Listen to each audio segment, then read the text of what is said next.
to galacticconnection.com, one of the most popular blogs on the World Wide Web today for alternative news. Stay tuned for the latest information on our world shift from enslavement to galactic involvement, as well as current intel on any blockages impeding us from our sovereign birthright. Knowledge and self-mastery are key at this time. Our commitment is to present you with the latest breaking conspiratorial articles, off-world messages, exopolitics, cutting-edge technologies and sciences, and also an ever-significant intertwining of spiritual support and metaphysical scope that one needs to dive down the rabbit hole in search for truth with balance. We are truly on the horizon of a new golden age filled with the promise for more love, worldwide peace, and accelerated intuitive skills, where every living being can exist in cohesion and abundance. It is whatever we envision and dream this new world to be. I say to you now, let's redefine the new world to the beginnings of our own precious heaven on earth.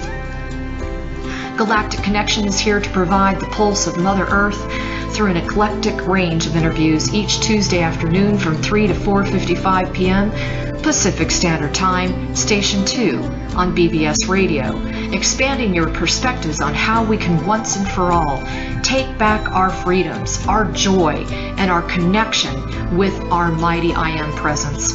Our intention remains true to connect hearts and minds everywhere in order to obtain global unity and galactic and universal acceptance. Our discussions will continue to cover anything to do with galactic society and our involvement with our galactic brothers and sisters. Our guests are experts in their fields, and our radio shows have been coined as some of the most thought-provoking out there.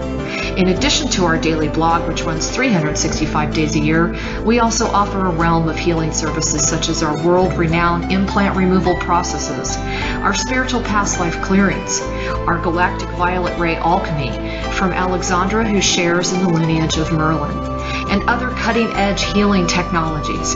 Check our site out at galacticconnection.com now, sending you a wave of light, love, and inspiration, and a personal hug and thank you for listening to our Galactic Connection radio show and visiting our blog today.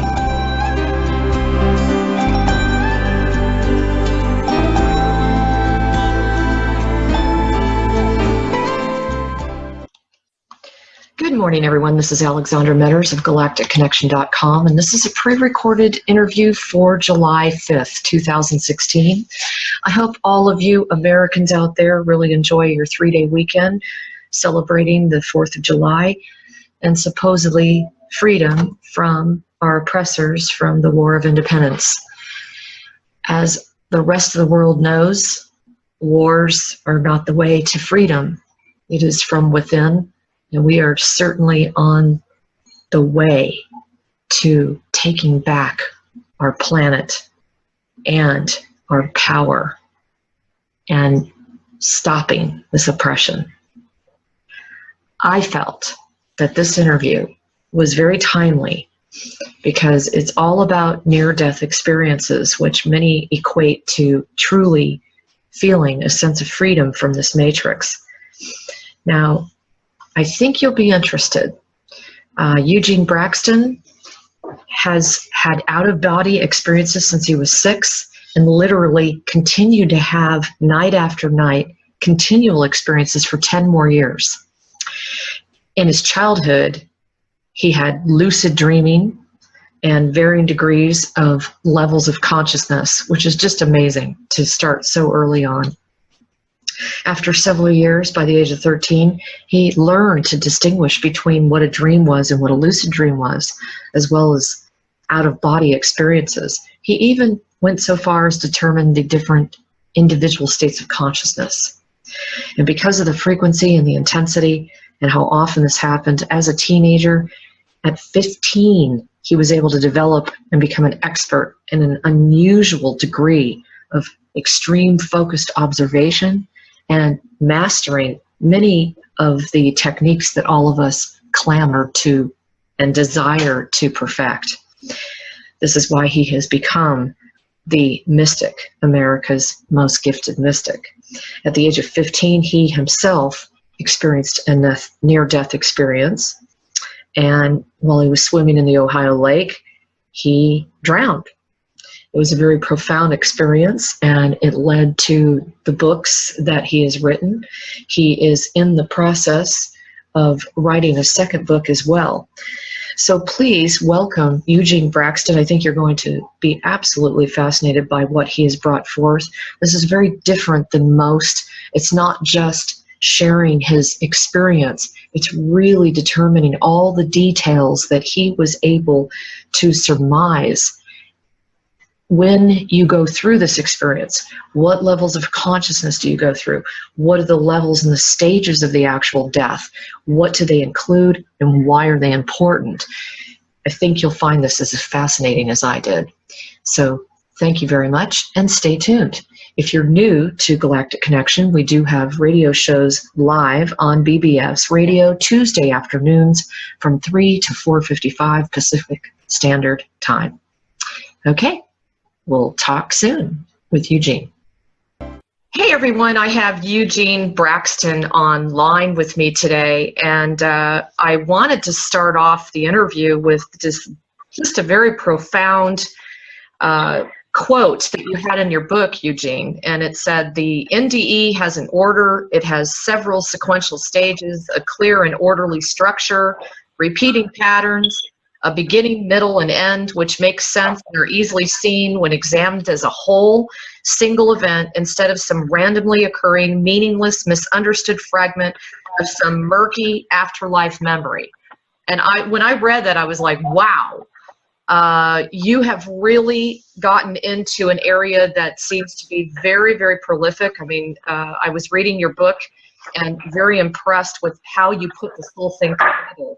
So please do me a favor and just give everybody just a quick introduction of who you are and how you got started in this whole field of near-death experience.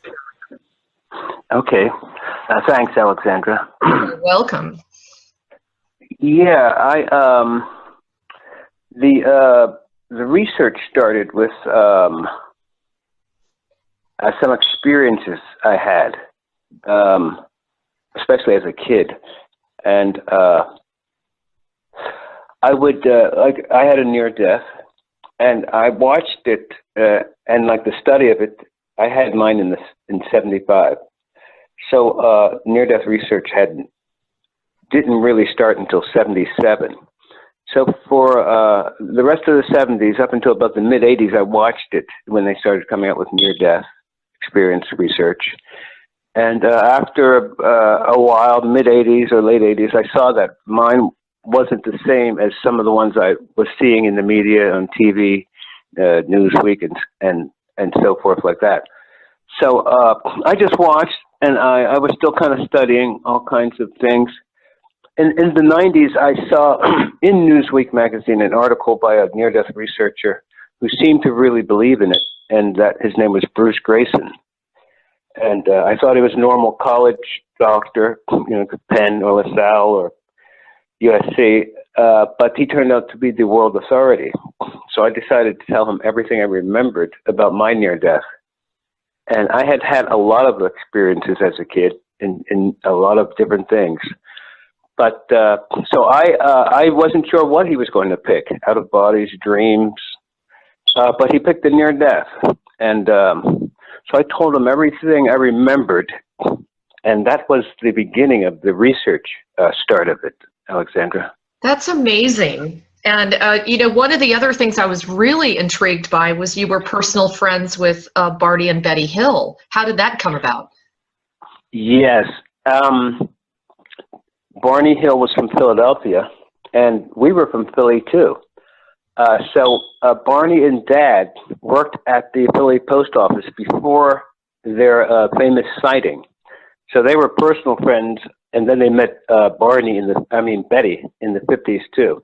So they were friends of the Hills for at least 10 or 15 years before the sighting. And we got to meet them. We would go up every summer, every winter, stay the weekend, hear the story. And I was even able in '99, when Betty Hill was 80, to do like a 3-hour filmed interview with her in her house. Wow. So they were, it was cool knowing them. That's no kidding. And so this was very common for you to grow up in an environment where UFOs were a real deal. Yes, we believed them, their story, and then in the 70s, I would have 2 sightings too, and then one in the 90s with my son.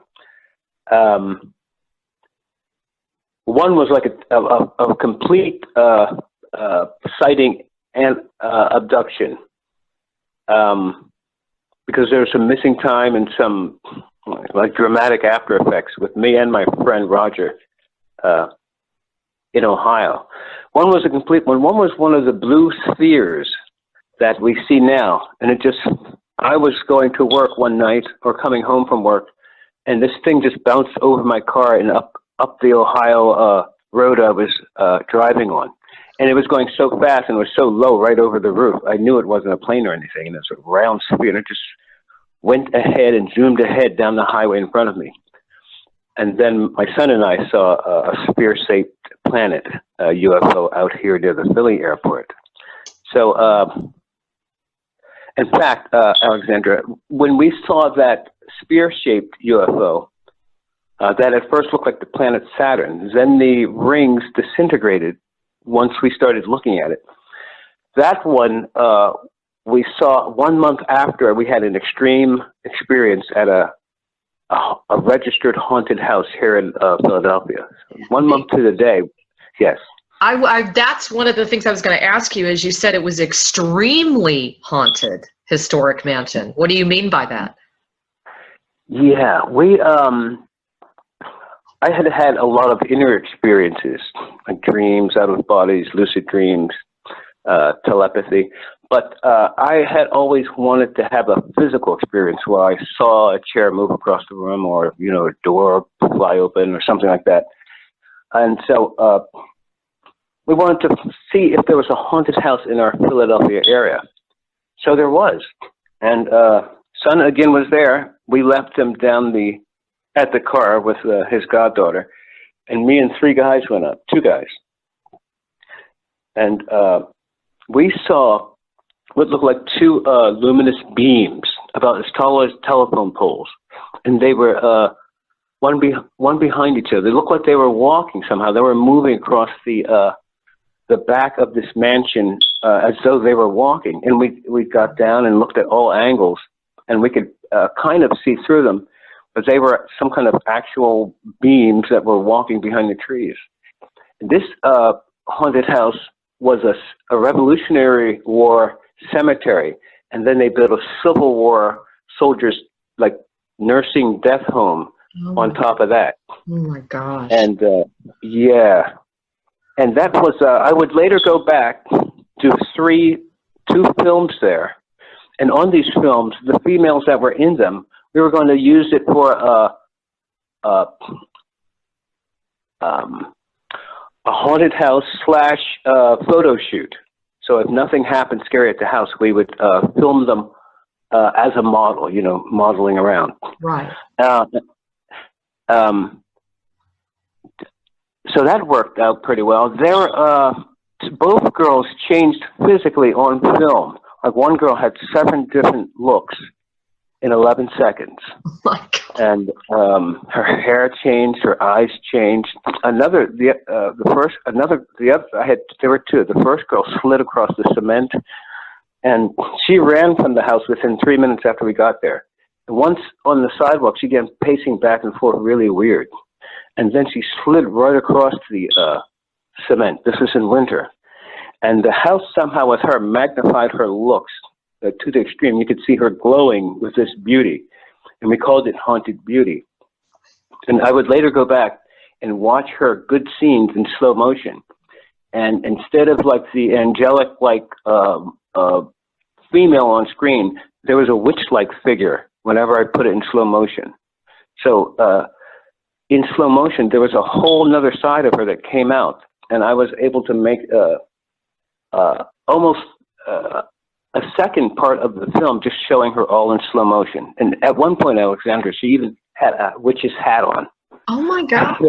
Yes, I'll have to get you a copy of that. Yeah, I would love to see that. I would love to. It sounds to me like you really tapped into, prior timelines and the bleed over from ghosts that reside there.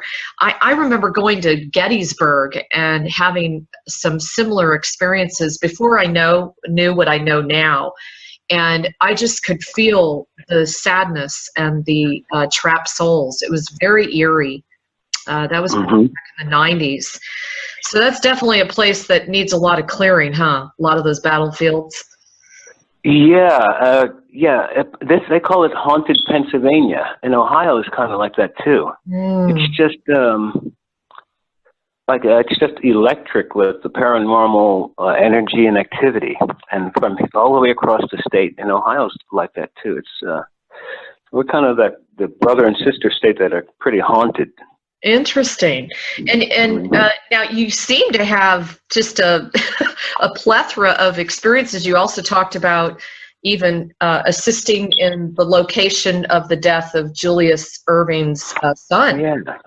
Yes, I'm glad you read that book and read about that, because that was in the year 2000. His son went missing, so I had been trying remote viewing at the end of that decade. After hearing one of the remote viewers describe how to do it on air, so I tried it, and it did work, and it worked really well. Except that you, just like you said about the bleed over, you felt exactly what the victim or the target, a human target in this case, was experiencing. And I had there was a boy. At that time, I was working with the Temple Police. So a boy went missing in California. He was the same age as my son. So I said, when I remote viewed him just to see exactly what was happening, since he was the same age. They almost looked alike. The other kid was Spanish, and I remote viewed that, and I saw what was happening, kept it to myself, but I told my son I was remote viewing, and on the news that night, they described exactly what I had told my son, except I didn't tell him the part that the boy had been abused before he was killed. So, and you feel like you're at the scene, you feel the emotions. With the Julius Irving, I remote viewed him, and I saw a body of water, a circular body of water like a lake or a pond. Then I saw the trunk of the car with the face down, or with the trunk of the car sticking up in the water. I could see blood coming from it. I could feel that there was no life there, and the blood was kind of like a physical, visual. And I told a newspaper editor, a radio host, and a Temple police officer before anyone knew about it. And a week later, it came up exactly like that. So that was the last time I tried remote viewing. No one told the Dr. J. No one told the basketball player's father, but it was just recommended that I not say that. Nothing would be said. You know, I just let the police find it and then see if it matches, because I was still trying it. But the remote viewing works pretty well. So now, let me ask you something. When you do remote viewing, or when you have done it, is that pretty much the norm, that you will experience the feeling of, for example, if you're observing a victim of a crime, or do you typically get into the feeling sensation of that victim when you remote view? With me and with a lot of them, yes.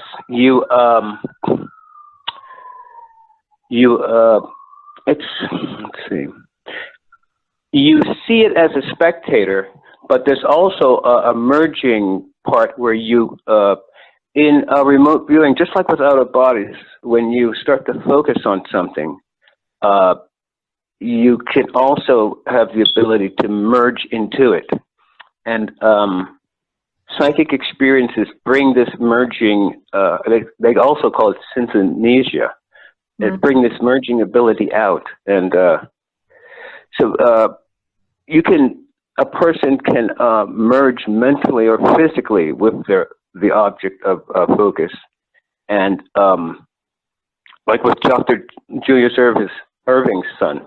I wanted to find out if he was alive or dead and the cause of death. And I was able to see that his cause of death was drowning. And I was able just to emotionally ascertain that he was dead. And also the physical, the blood coming up from the sunken car showed me that he was dead too. But you felt everything, like his, maybe his fear when the car went into the water, what kind of emotional state he was, like, you know, may it have been a suicide or accident. And so you really absorb everything that's in the scene. Like in a remote viewing, the remote viewer might feel the knife stabs that the victim felt, or he might feel the rage of the killer. So it's a thing where you're just fully absorbed into it. So that's why a lot of them, some of them try not to do it too much, because you take on like it's almost like you're a witness of the crime too. Oh, you my know? God. I had no idea about that. You know, I've read about remote viewing, but it would appear to me that you really need to be a sound individual, you know, to be able to withstand something like that. Yeah, and the better in those things, experiences, the better the person can maintain like a cool, calm, non-emotional composure, the better. I sometimes say like to almost be like a Mr. Spock, Yeah. where you're just analyzing and feeling and observing, and there is little or no emotion. That's the best way in those things, because it's so overwhelming. Yeah, any of those. I can't even imagine. In fact, you know, am I imagining things, or were you also a police officer? I worked with the Temple Police for 20 years, yes. Okay. So was this one of your only experiences in incorporating remote viewing into the work that you were doing?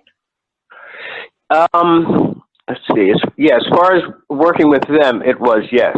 And I thought about mentioning it, you know, to a lieutenant. We had male and female lieutenants, but I was still practicing it, so I kept the results to myself. But with Dr. J, I decided to tell some people, and one was a Temple Police friend and coworker, Anthony Banks, and that's an interesting thing, that remote viewing, and the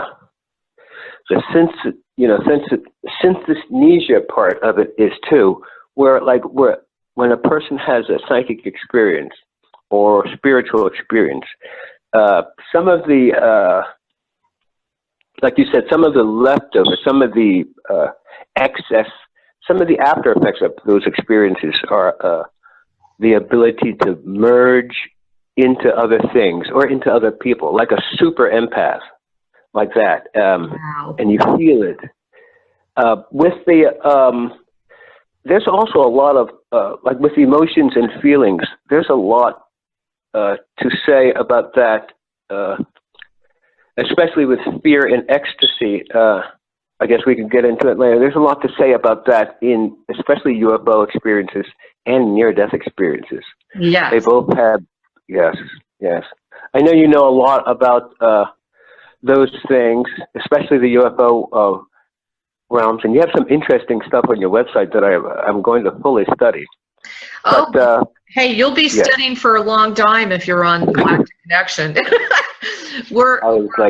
We have something like over 35,000 posts on there. Just, you know, it's crazy. And you know, I was going to ask you too, because your book is amazing, because it's covering a topic that's almost like a living room table subject these days. You know, a lot of people are talking about NDEs, near-death experiences, and you know, oh, have you had one, and what was your experience like? And what you've really done is you've brought a construct force and an extremely detailed account of what one goes through.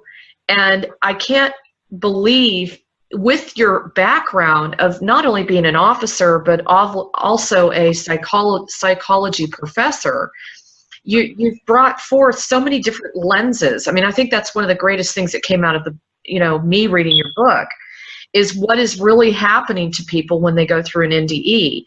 And you yourself I know went through one. One of the comments you made was you had a concern over the controller, the controlling agent in charge. Can you talk a little bit about that? Yes, Alexandra. And like you said, I'm glad to have, I'm an artist. I'm a film director, independent film director, a writer, and then the officer. And so the visual observing of things is like second nature, or just comes natural.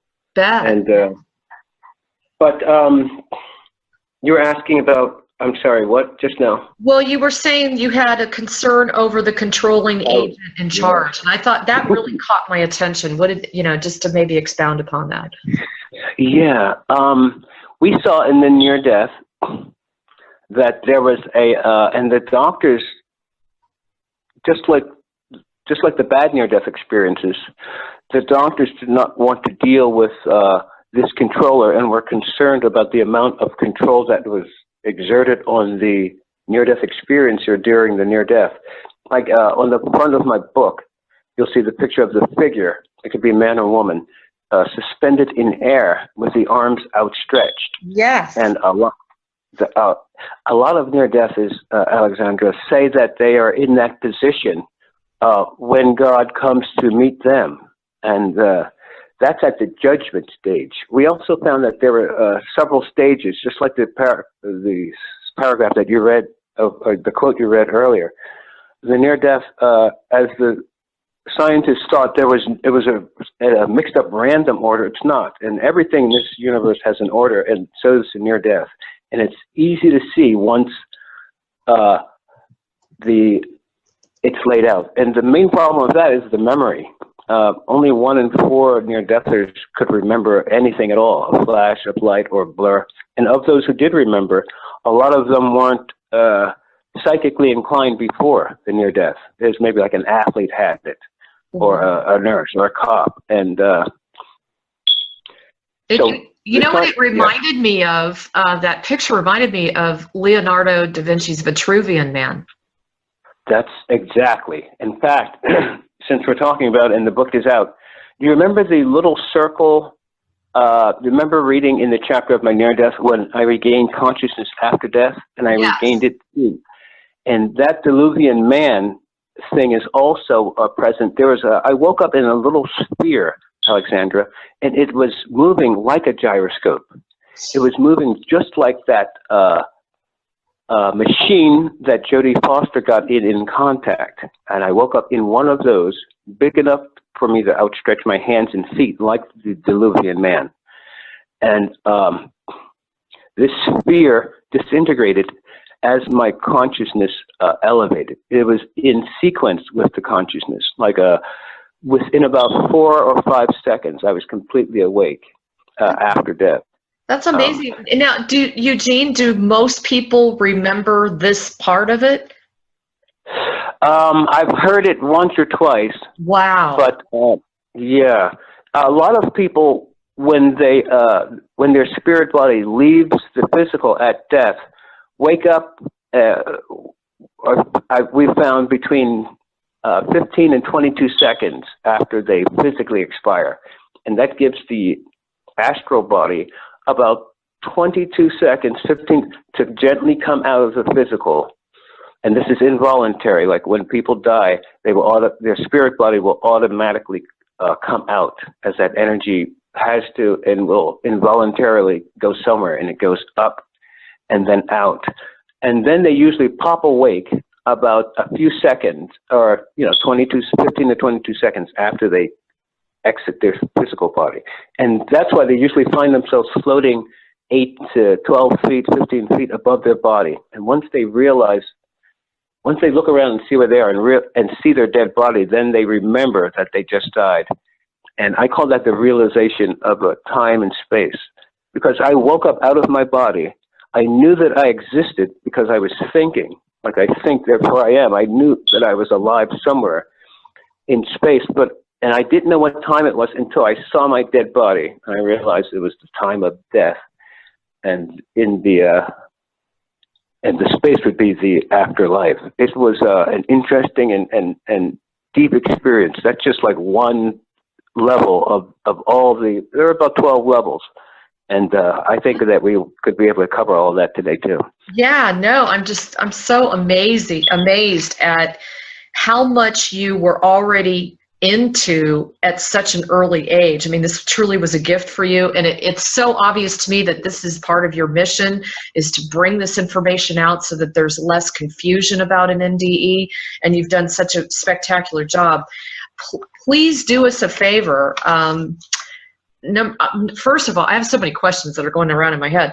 I would love you to depict your death experience at 15, but before you dive into that, I would like the audience to understand that you were getting into I'm going to call it a community of a lot of negativity and restraint, and people not really wanting to go outside the box and really push it as far as you have with all the detail and information, right?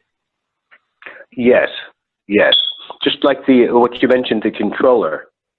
They didn't want to deal with that because it represented a God figure or the opposite of a God figure. Wow. And yes, in fact, the controller's actions were so suspiciously anomalous that I began watching it during the near death. And the control was good and loving, but it was complete. And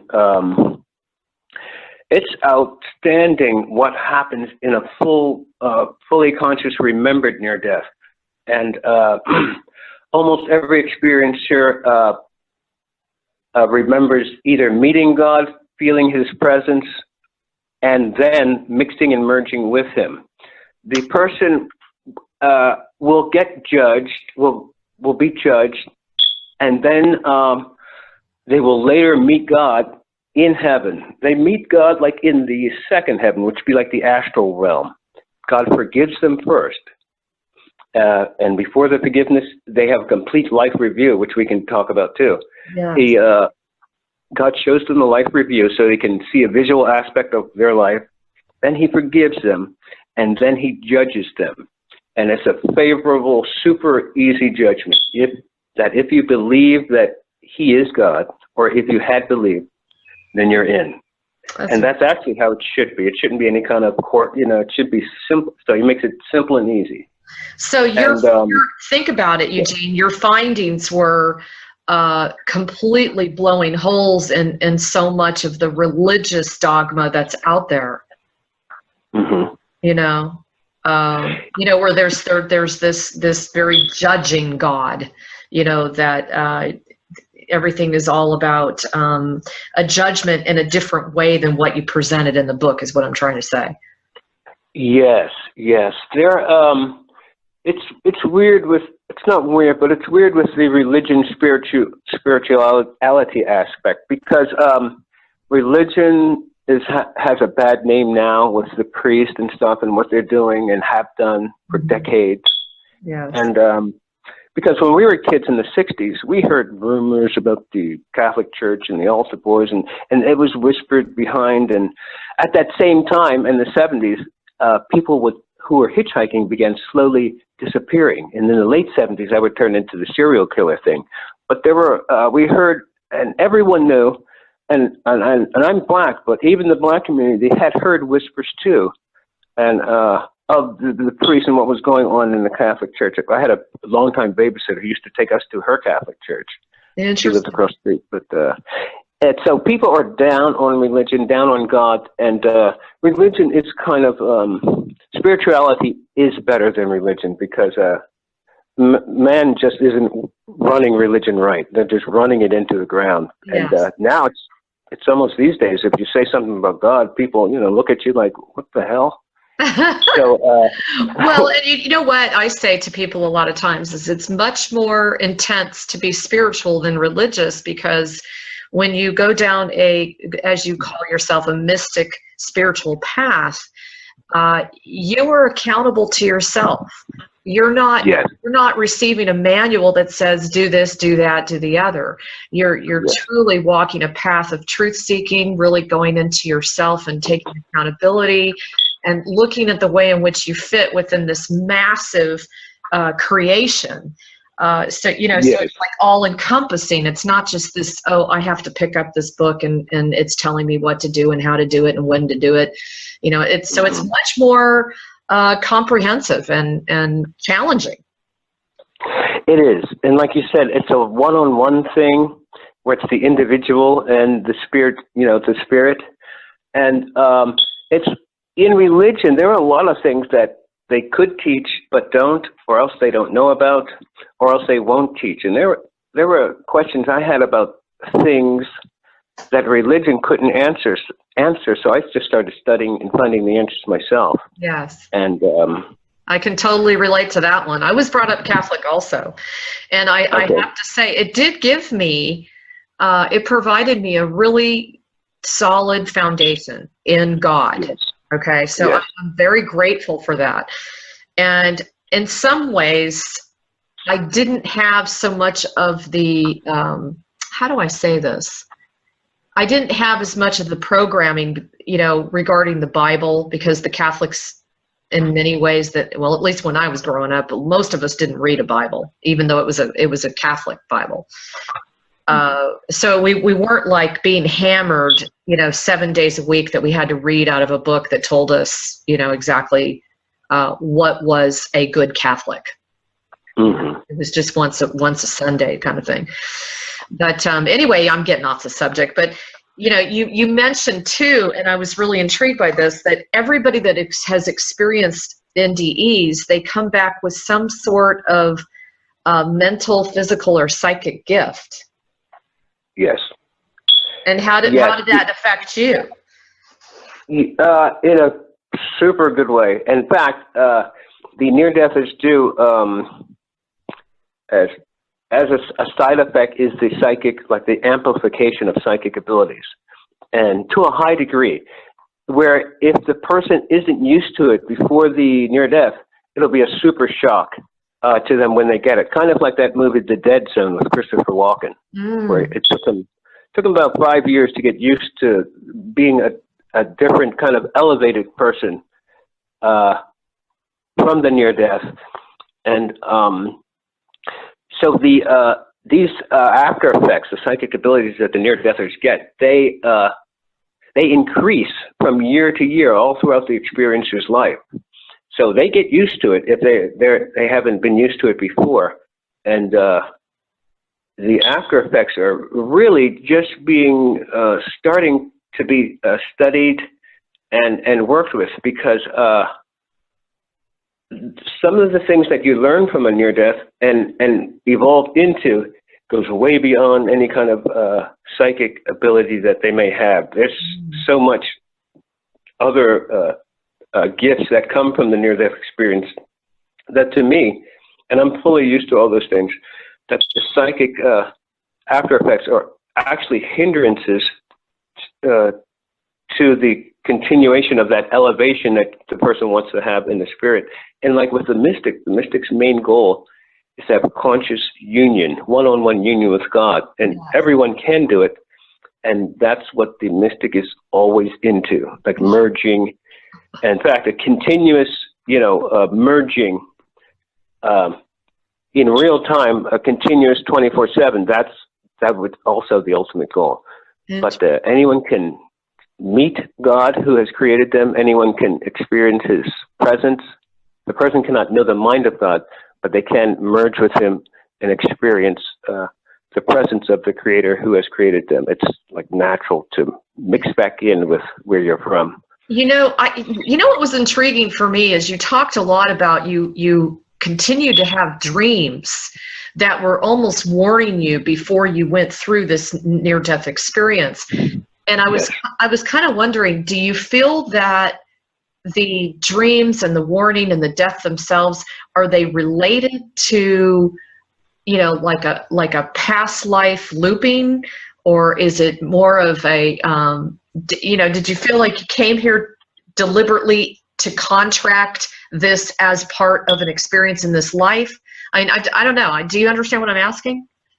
I do, Alexandra. Okay. Yeah, you said it perfectly. Okay. My dad, he in his later years, and he lived to 90, considered reincarnation and thought about past lives. I had heard about it.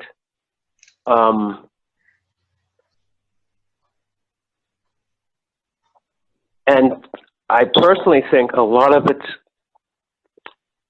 and I'm still really young in learning about things and about that, but I think that a lot of it's genetically based. Wow.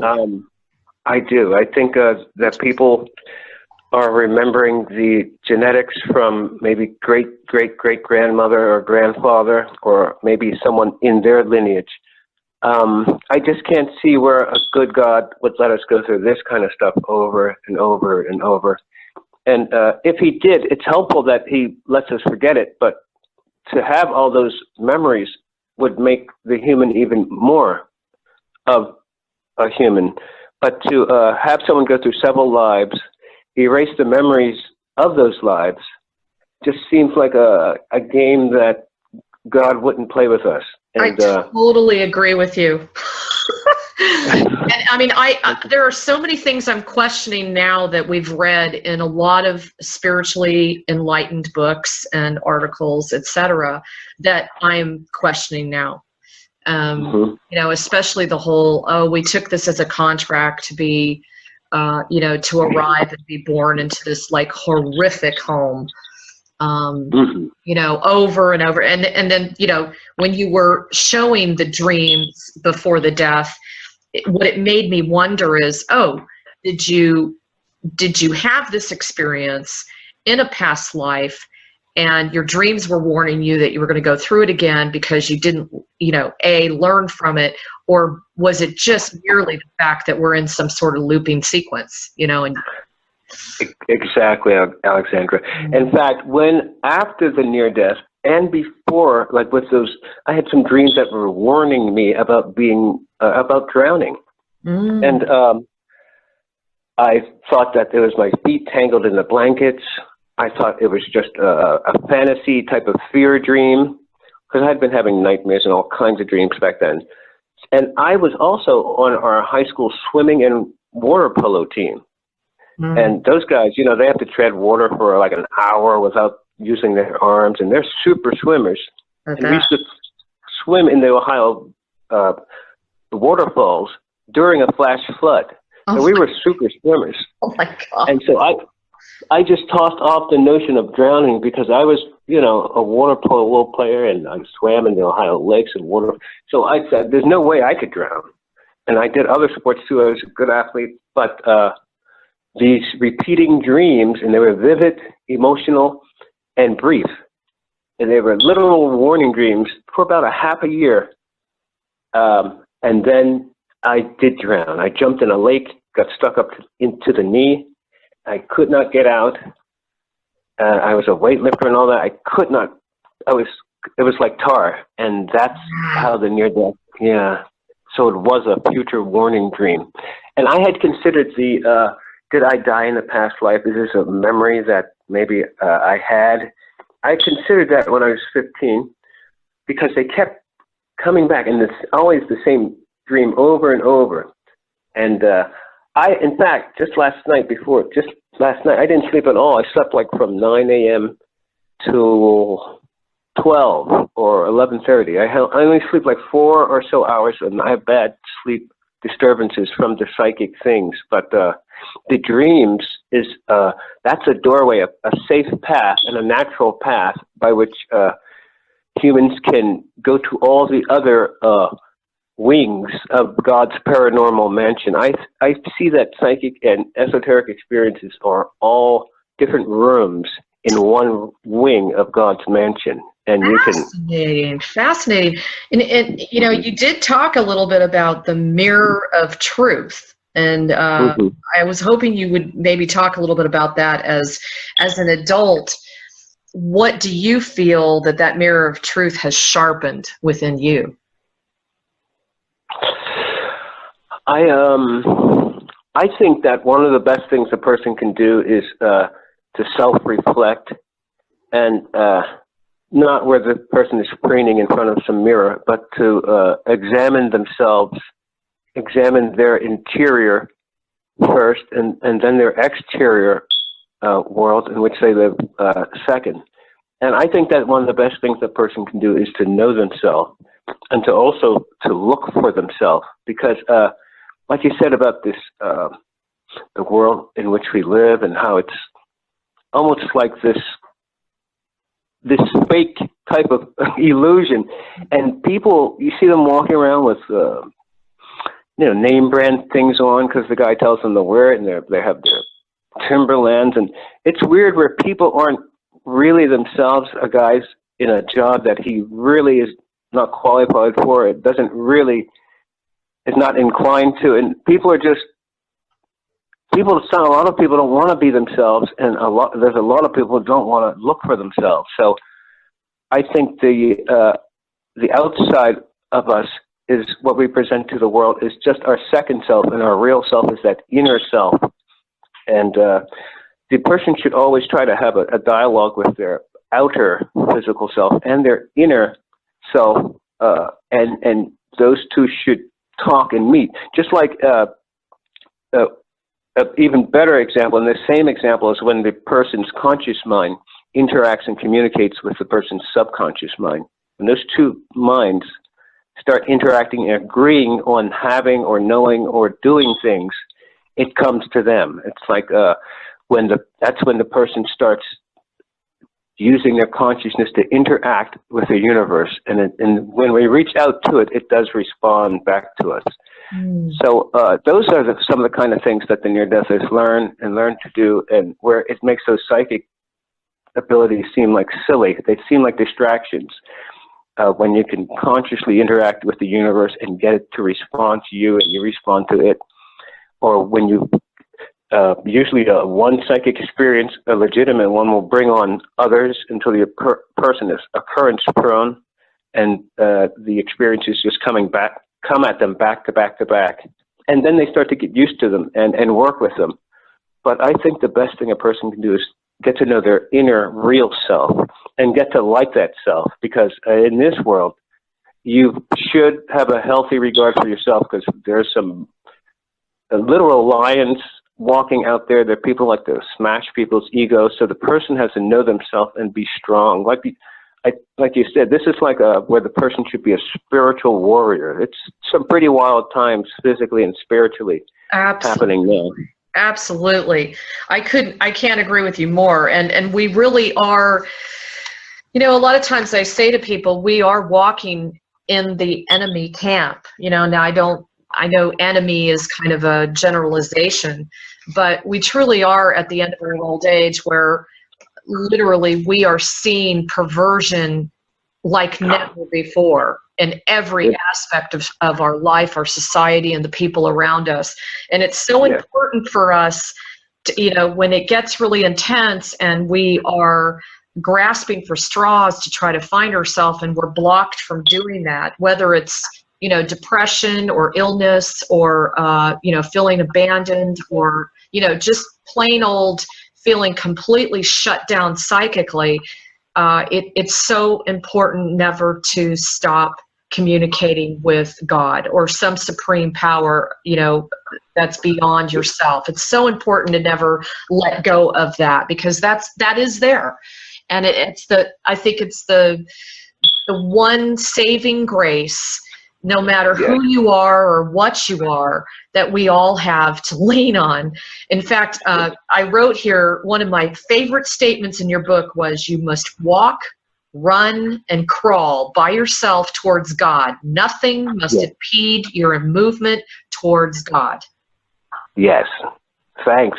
And I'm so glad you read it and checked it out. There's, that should be the human's primary goal, because it's such a worthwhile goal.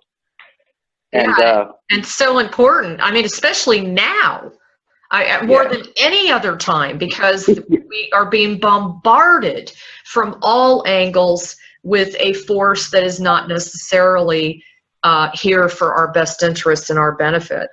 Now, do you feel that these prerequisites? What do you feel are the prerequisites that you need to have gifts beyond the mortals, in your opinion? Could you say that again, or? Well, what prerequisites does someone need to have in order to attain the gifts that you've experienced? Okay, yeah. I would say the first one, even beyond talent, is the desire. How much the person wants these things. That's a strong thing, like desire, just like the addict, that when they have their craving for their heroin or alcohol, that desire is strong, or the athlete who wants to win the championship, or the guy who wants to marry the prettiest girl. So the desire is I would say the first thing. In fact, when I was 9, I knew that there was an invisible world because I was having out of bodies and dreams and lucid dreams combined. I would have a lucid dream, out of body, and regular dream intertwined, and I would have about 4 or 5 of them a night after night for 10 years. So I thought that there was another world, an invisible world that was real and alive, but that we couldn't see, but that in a lot of ways was more real than this world, and we could be awake in it. So when I was 9, I asked God to show me all of those invisible things, more than anyone ever knew, because I had heard about King Solomon and stuff, and we had, there were cartoons and TV with superheroes. So I wanted to know that stuff too, because it was happening to me. So I made a promise to God, a solemn promise, as I was walking home to dinner, that if he showed me all those things, I would always tell people about him. And I wanted to know more than any man or king. And about 2 years later, some heavy experiences started when I was 11. Wow. And during the teenage years, they were too much. But I asked for them, and I was forced to deal with them. And I'm glad they happened now, even the near death. But as far as the prerequisites, desire and the ability can be developed. And you don't need to be any kind of super physicist to have esoteric experiences. And a lot of times, the less intellectual you are, the better. It's good to, like I said, have that grounding and be complete and whole, where you also, play tennis in addition to studying hard. And so the talent, so desire is the main thing. And it's good to know when a person knows exactly what they want, they usually get it fast. But everyone can remember being a teenager and going out with your friends and saying, "What do you guys want to do tonight?" And all you get is, "I don't know." And and a lot of people don't know what they want, even if it's just one single thing. So when the person decides that they want something and they want it really, really bad, more than anything in the world, and it's a single focus, even though they have secondary goals, but that single focus, when they want it bad and they focus on an exact thing, it literally comes to them. And I was interested in that part of how the mind and universe works too. But I just experienced that, Eugene. I blew my mind.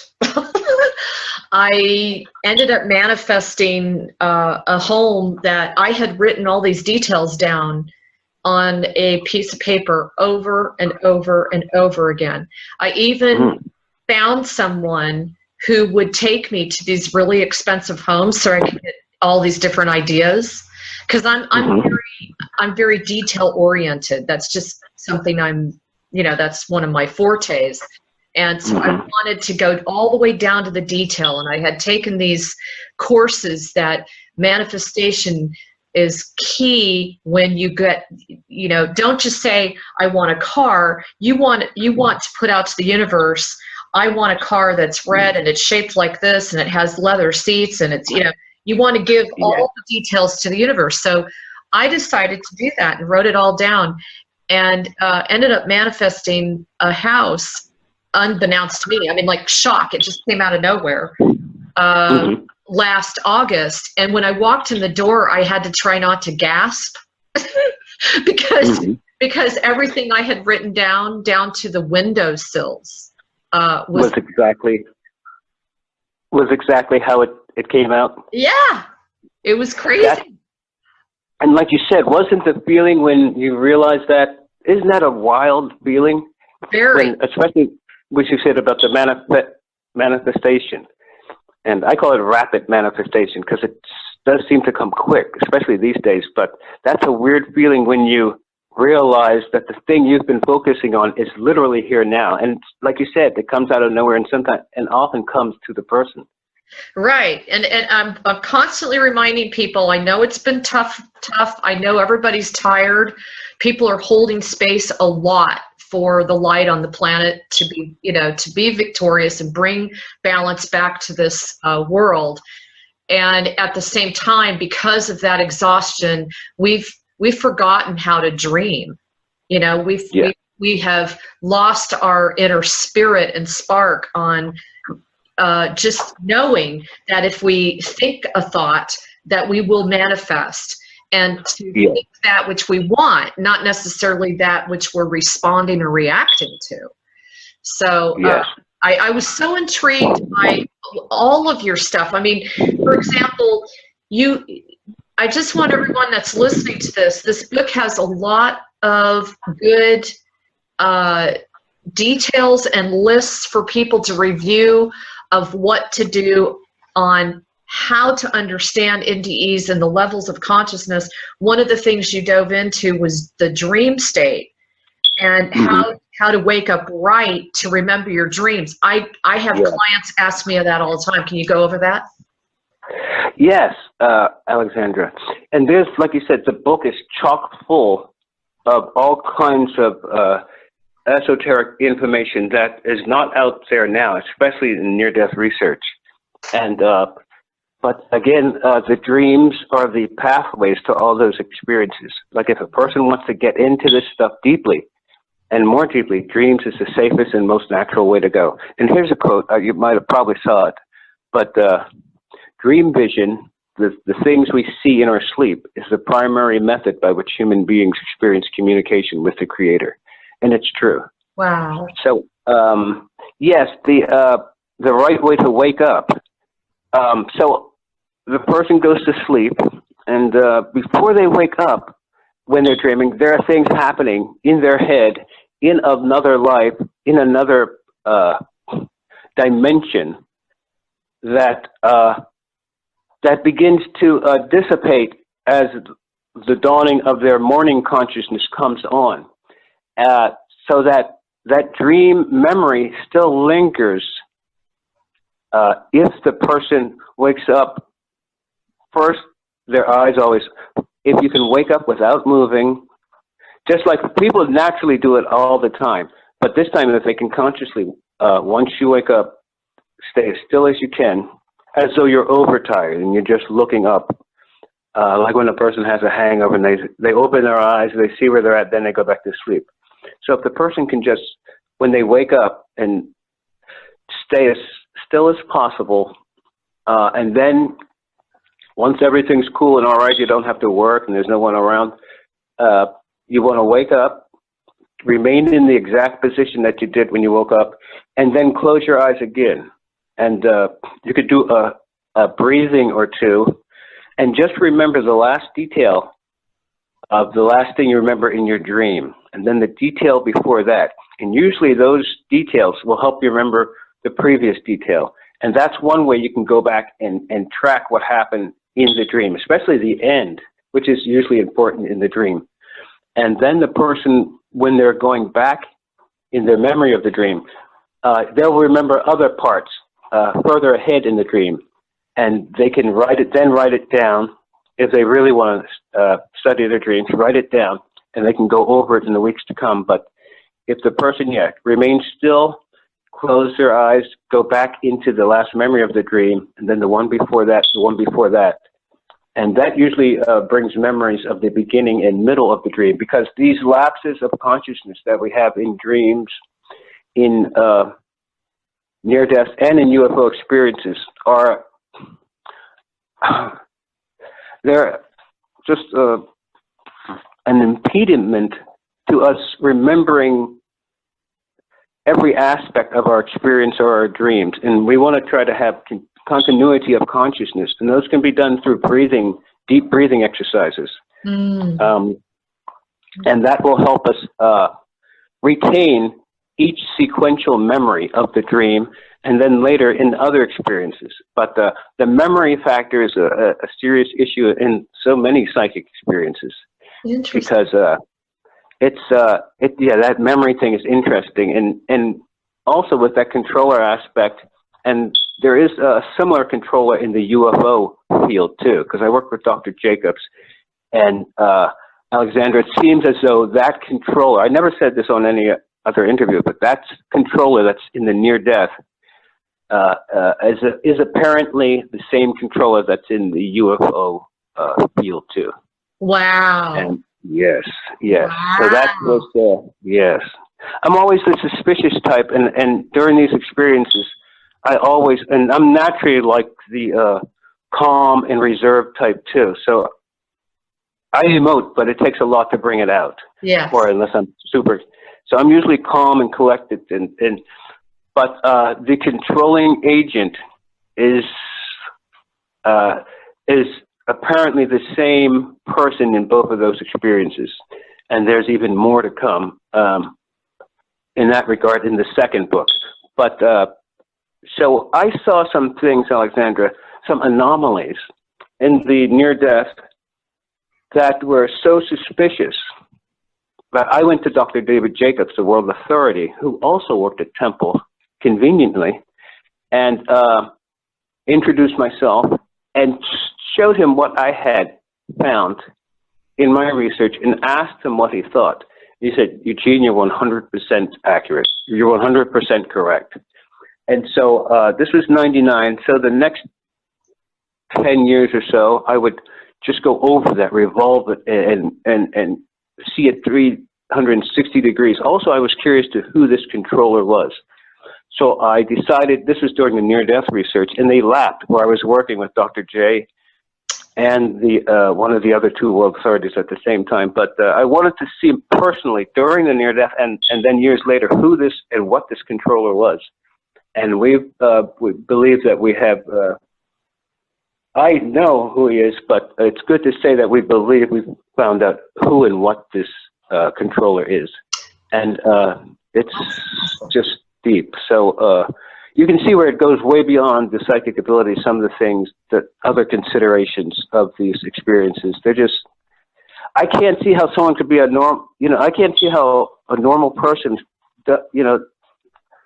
aren't involved in their spiritual aspects of themselves. There's people walking around bowling and stuff and, drinking beers, and they never think, like you could say to someone, what do you, what's the inside of you think about? And they'll say, what do you mean the inside? I'm me, I'm outside. Mm-hmm. Like I have a friend, and he eats meat and he's just outside. There's no kind of consciousness inside, because he never either avoided that part of himself or didn't know so once the person gets back to themselves, then a lot of things can be figured out. But this controller thing is deep, and he's the primary agent behind all these paranormal things. Wow. And we believe that we found out who this agent is. It's very suspicious. That is fabulous. And well, the old saying, they say that our real world is during our dream state, and our sleep state is when we're awake. I believe that. It's completely the opposite. I mean, we supposedly live in this inverted reality, and that's a classic example. I was going to just clarify for the audience that Eugene, because of his exceptional abilities that were developed at such an early age, and his desire to really get down to the bottom of near-death experiences, he brought so many details and information that was never available for NDEers, and has really compiled a very, very succinct, step-by-step account of what really does happen. And can you talk to us a little bit about, when you brought all this stuff forward, you really caught some flack for that, right? Well, the world authorities were very interested.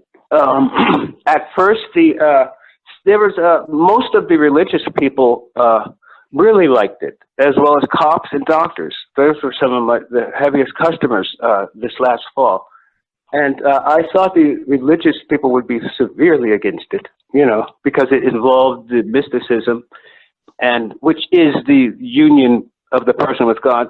But there was no researcher or scientist, because I work with Grayson and Atwater, who are the both #1 and #2s. Dr. Patricia Atwater, she's the #1 now, and Dr. Grayson, he's like the dean of near-death research. So those two giants are way out there, and there's not been no researcher to say anything about it. I think the experiencers relate to it more because they've had some of the experiences that I did. I think the experiencers understand it better than the scientists. But with the scientists, the UFO researchers are working at a faster speed than the near-death researchers. It's been 40 years with the near-death, and all we hear is, well, you come out of your body,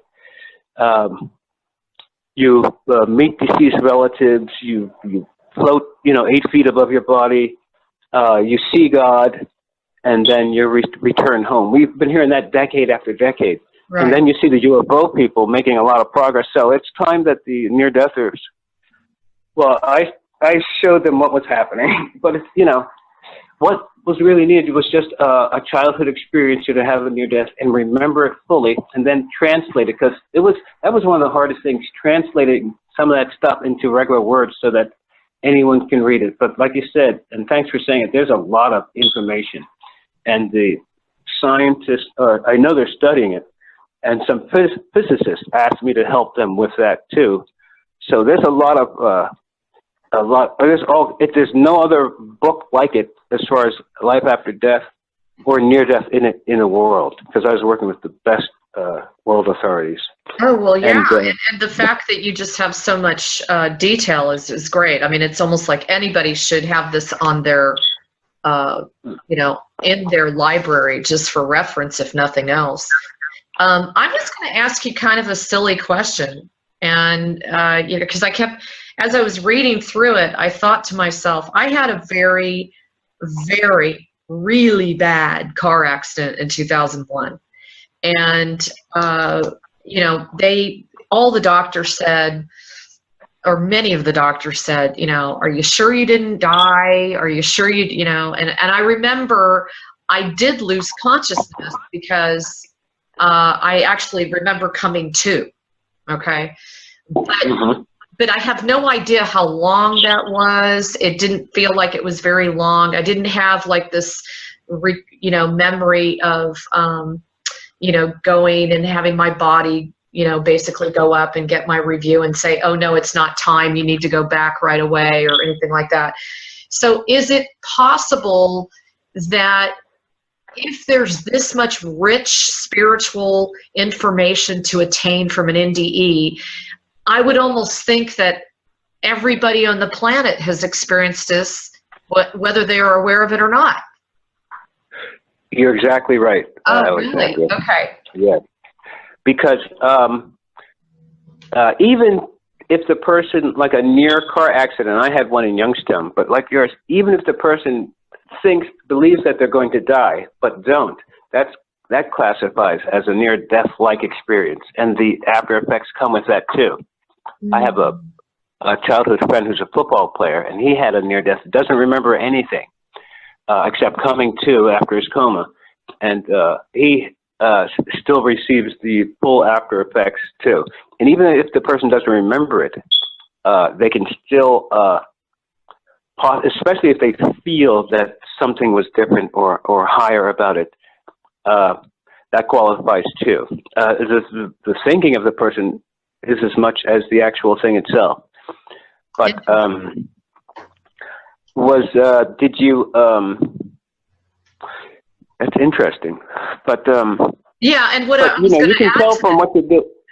I'm sorry. Go ahead. No, I'm sorry about that. I was just going to add. You're right that after the accident, I started getting like a ton of information and downloads about why I was here, the mission that I had, what I was here to oversee and develop, and it was very futuristic. account. And I became like on fire, just really on fire to serve the planet from that point on. It sounds like you did have a near-death.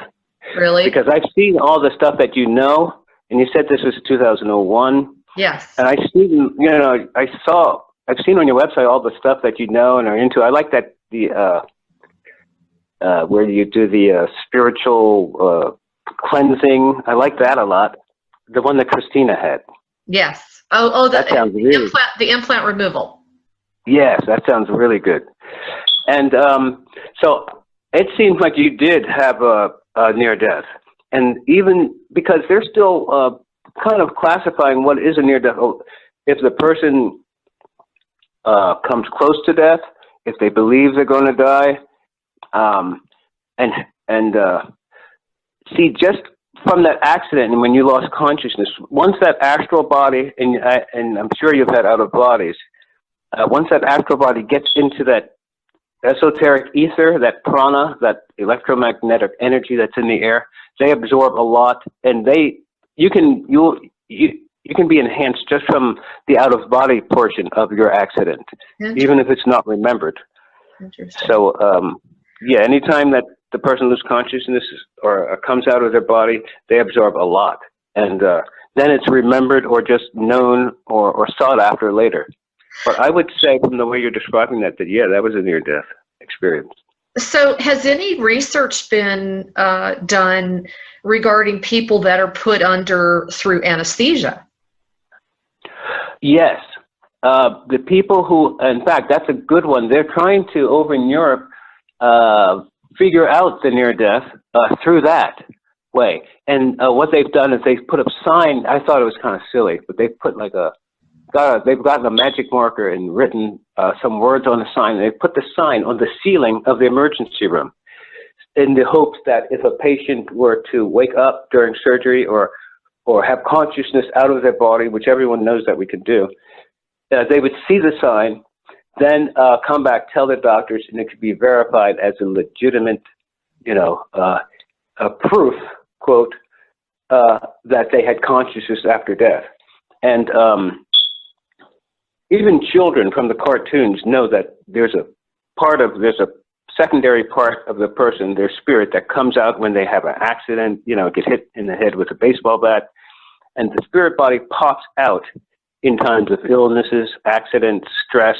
Even, you could be super upset and pop out of your body, like marathon runners briefly, for maybe 2 or 3 seconds or less, pop out of their body and see it from maybe 30 yards up, and then they shoot back down in it. And it's that separation aspect that's interesting too. In fact, I once had a staring contest with a squirrel while my son played in this park with some friends. And I was sitting in a tree and the squirrel was in the tree. And we looked at each other. And when the person starts concentrating on one thing, they start to become, the two of them become one. And squirrel and I kept staring at each other right in the eye. And then I shot out of my body, shot through him, saw me from his perspective, and then shot into my body within about a second. Wow. And that also happened in the astral. So I'm interested in this merging aspect, and that's what we use to identify and locate this controlling agent in charge. But with the near death, over 700 people a day are having them. So there's some kind of spiritual thing happening. Not many, huh? Yes. And with the anesthesia, Alexandra, when people are cut, the person has and sometimes anesthesia loosens the astral body. When people are, when the doctor's operating on them, they're in their spiritual form looking down. They say, I could see the surgeon working on me. Mm-hmm. And they feel when the surgeon cuts their knee to replace the joint, they can feel the surgery in their physical body while it's being done they can feel it in their astral body while this doctor's working on their physical body. And when the person is out of their body, they have a dual consciousness where if someone were to touch the physical, you could feel it in the astral, and vice versa. In fact, I heard that Jesus would go into a room with someone who was sick or dead, he would lay down on the table next to them, come out of his astral body, work on their astral body, and then go back into his body, and the person would then be healed. So I heard that he would heal the astral in astral form of the other person, and which would be done by thought activation, and then get back into his body. And when they both woke up, the person would be healed. And I also heard that Christ wasn't crucified for proclaiming to be the Son of God or God, that he was actually, and this was just something I heard, but it kind of sounds like plausible, he was actually killed for necromancy, raising the dead. Interesting. That's a new one on me. I've read so many different things about why he was actually killed, and that's a new one. It doesn't surprise me because he was a rebel rouser. Yeah, he was the Jim Morrison of the spirituality. Yeah, no kidding. And the other thing I was thinking when you were talking was when we do implant removals and we're working on the etheric, there is no question that they will ultimately feel it on the physical. So one is not without the other. They're both very much connected to one another. It's not like they're completely separate entities like people seem to think they are. Yes. Yes, go ahead, Alexandra. Now, I was going to ask you too. I think that we all get confused, and it's very apparent that you've studied all different sorts of paranormal as well as consciousness-based techniques and that kind of thing. I think we all get confused about lucid dreaming, out-of-body experiences, astral body, so on and so forth. Can you give us kind of a lowdown on, some of the hottest topics today about that, and what are the specific differences between them? Yes. Thanks, Alexandra. Sure. Yeah, the lucid dream is like a cousin or big brother to the regular dream, and the out of body is a relative of the lucid dream, so that a person can have a dream, they can realize they're dreaming, and then that dream turns into a lucid dream. Also, during the lucid dream, a lot of times a person will fall asleep and immediately pop into a lucid dream state where they realize they're dreaming. And once you realize you're dreaming, like for an example, a person may have a flying dream. And as they're flying, they realize this is super real because they can feel the wind on their face. They can see the birds. It's so surreal that the person realizes that this has to be real. They say this can't be real because I'm flying, so it must be a dream. And once they realize that they have a dream, the lucid dreams changes into an out-of-body experience where the person is either conscious in a dream-like state wherever they were heading in that dream, but they're conscious in it, and they can interact with that dream activity, or else they wake up invisible but conscious in real life. And the astral, the out-of-body, can be attained through a lucid dream. In fact, I used to have a dream where I go up a ladder in the dream, which was actually the spirit body coming out of the physical. At the top of this ladder, I would be standing on the top rung. All the rest of the ladder would disappear, and I would just be on this one little bar. Of course, I would slip off and fall. So I had this dream over and over and over till I realized it was a dream during one of the falls. And I said, if this is a dream, I won't get hurt. And I said, and in fact, I should be able to fly. And once I said fly, I started flying. Also, and so if a person can control their dreams, which you can do just by visually repeating the same visual pattern in your head as you go to sleep, and you will begin to merge, especially if you use the breathing exercises, merge into that dream scene. You almost walk into it. consciously. And the breathings is the bridge that the person takes, and the breathings will get you into the dream physically and consciously. So the breathing is important. Air is important with all these experiences. That's why they say do the meditation breathing exercise, because that air power does so much for memory and having the experience. But they're all linked, Alexandra, the dreams, the lucid dreams, and the out of body. And with the out of body being the best one, because that shows you that there's another existence after life. There's another existence to this physical life, and the after effects of even just one conscious out of body are outstanding. Wow, and so a lot of it seems like you have more, I'm going to use the word control over the outcome if you think the thought that I will not be hurt. Yes. Okay. Yes. In fact, you said it exactly, because when the person is falling in a dream and they freak out and start fighting it, they fall even faster. Just like with the paralysis. And that's a thing that's in out of bodies. That's a thing that's in near death, rigor mortis. And that's a thing that's in alien abduction. So that paralysis is another connector. And there are other connectors too, but that's a thing where you freak out with this primal fear, and then the paralysis becomes even stronger. And I used to fight that paralysis until it knocked me out. And sometimes it was out of body, but sometimes it was more akin to an alien abduction. And paralysis are in the abductions too. So it's enough to make any straight observer suspicious or curious, with these connecting things. And they're all linked together. Just like everything has some kind of connection to everything else. I was going to say, you're familiar with the healer's code of looking at all the different bodies.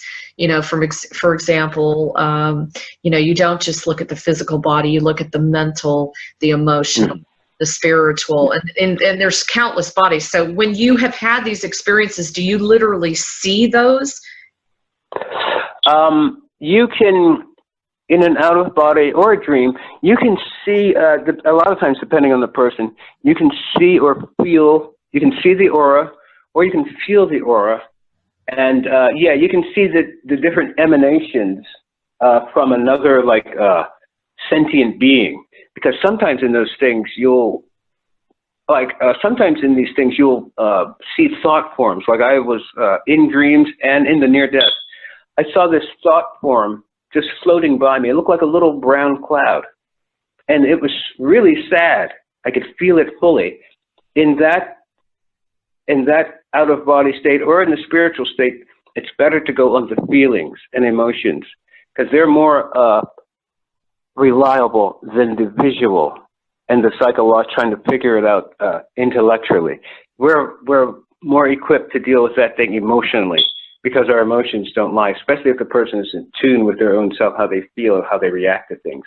Wow. So the emotions are more reliable than the visual, because there's like the near-death out of bodies. All of those things are intertwined with spiritual illusions, and the calmer one is the more you can see right through the illusions, just like it's a piece of glass, a glass curtain. And sometimes the person, when they're being paralyzed by an out-of-body experience, and the person is involuntarily paralyzed, so that the spirit body can come out and recharge in the prana, the electromagnetic atmosphere. That's where when we rest, it's really the astral body coming out and recharging electromagnetically in the atmosphere. And then we have a dream while that's happening. Then the spirit body comes back in. But it's not so much as sleep, but it's the recharging of the spirit body that gives us our rest, that recharges us. And that makes a lot of sense, because when you don't sleep, then you're feeling exhaustion, and everybody seems to think it's on a physical level, but it's actually coming up from a higher dimension. I mean, I see that in my work. The other thing I was going to say to you is, when you said that it's so much more important to focus on the feeling and the emotions, like that's more reliable, you said. Yes. Would that also be interpreted where somebody who is more clairsentient has possibly more accuracy than somebody who's clairvoyant? It does depend on the person and how well they use those attributes, but the clairsentient might be better able to, the person really wants to just discern between what's real and what's not. And a lot of times the emotions, especially if they're too, like what they have, some of the prime emotions that are in the out-of-body or near-death and UFO are primal fear and primal ecstasy. And even though they feel good and are super scary, the person has to watch out for any kind of extremes of emotion. But according to how the clairsentient and the clairvoyant, how developed they are in their aspects will show who would be better. Because, I think that would be a thing of personal development. But once you get one, the others start to slowly come in too, where the person it's like 360-degree developed. And the others, one will be the initial attribute or development, and then the others will blossom in too. It's like a blossoming thing. Wow, that's cool. You also talked about this. I've been burning with this question to ask you. You talk about the cord, so as the astral body leaves the physical body, you talk about how you saw time and time again that everyone has their body literally move to an upright position at the foot of the bed. Yeah. And I mean, that was fascinating. So my question is, you mentioned that there have been cords at the umbilical area versus the back of head. Are there cords anywhere else, or are those the two key areas where the body is connected?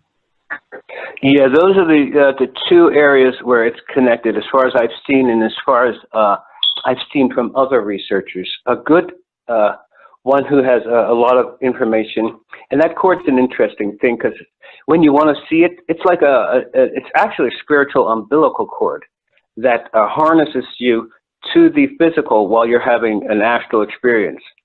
And I was once out of body, floating up near the clouds, and it was in real time about 7:10, so I knew I had to get back into my body to go to school. And once when the astral is out too long and the physical needs it, probably for electromagnetic reasons, because it can't, the astral cord begins to tug on you to tell you it's time to go home. So I felt this tugging when I was up in the clouds playing. And I didn't want to go. I wanted to stay, like I was using my will. I want to stay here and continue to float and fly. And then it pulled harder. And I looked to see what was pulling on me. And I've had it from the stomach and the front. And I saw this long cable-like cord. Mine was more like a cable, like these electric cables you see on the telephone lines. And it went from the atmosphere all the way down into my little bedroom window.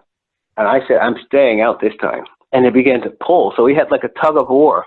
And then suddenly it yanked me through the air all the way back into my bed. And this pull was coming from the back of my head. And so when you want to see this cord, all you have to do is look for it, and it will appear. And if you don't want to see it, it will disappear. There's also a thing, too, Alexandra, that, and you probably saw it, you may have seen in the book, that when a person's level of consciousness changes, the physiology of the spirit body also changes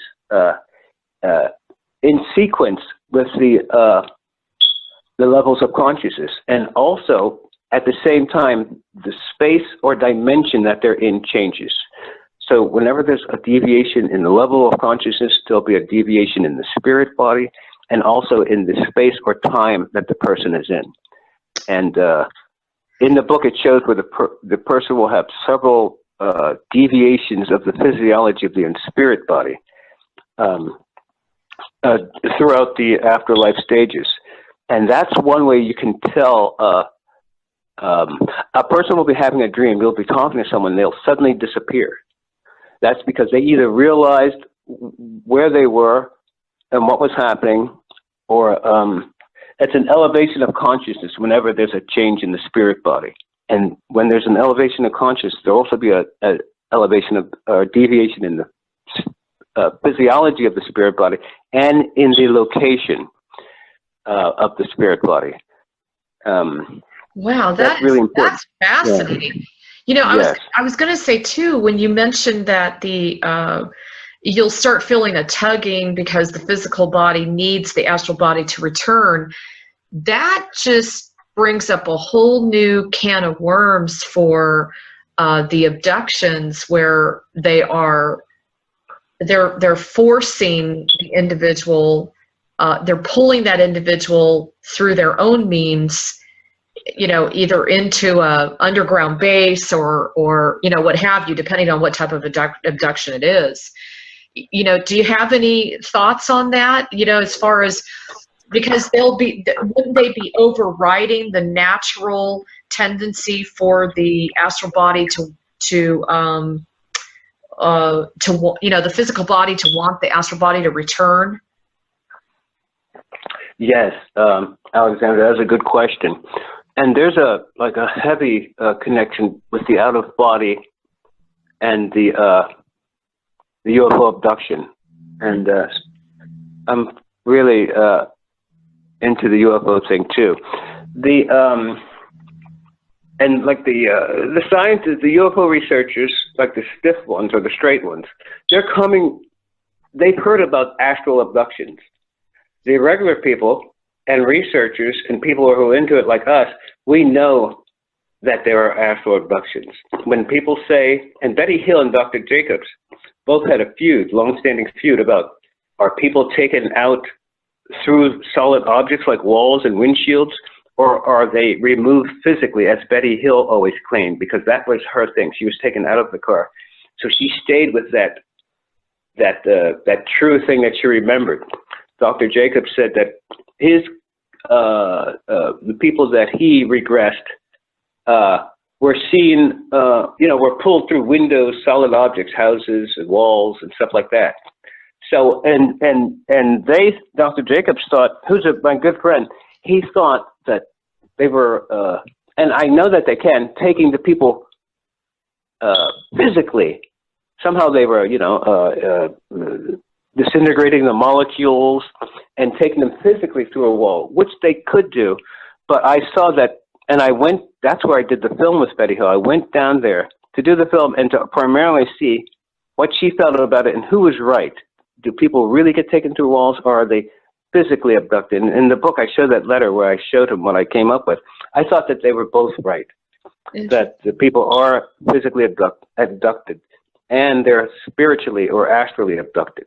And that would make sense with the astral abductions, because it's super clandestine, it's super quiet. The person could still be in bed with his wife, yet his spiritual is gone and he's dead asleep. And so then they can also work on the memory systems. It's easier to work on someone in their physical body than it is. That would be perfect for them, because with these bad abductions, one of the things that they're after, or the primary thing that I've seen, is the electromagnetic energy that is contained in our souls. And there's enough in one human to carry them over for hundreds of years. And not only when we are abducted, are we being used in the bad abductions for sex and DNA and all that. We're also being used energetically and heavily, I believe.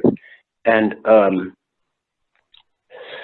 this electromagnetic it's in all of these things too, from haunted houses to UFOs to near death, and same as the primal ecstasy, primal fear.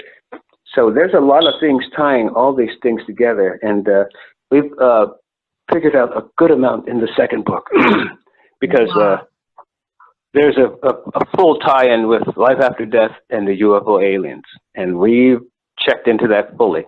Oh my gosh, I can't wait to read your second book. It's fascinating.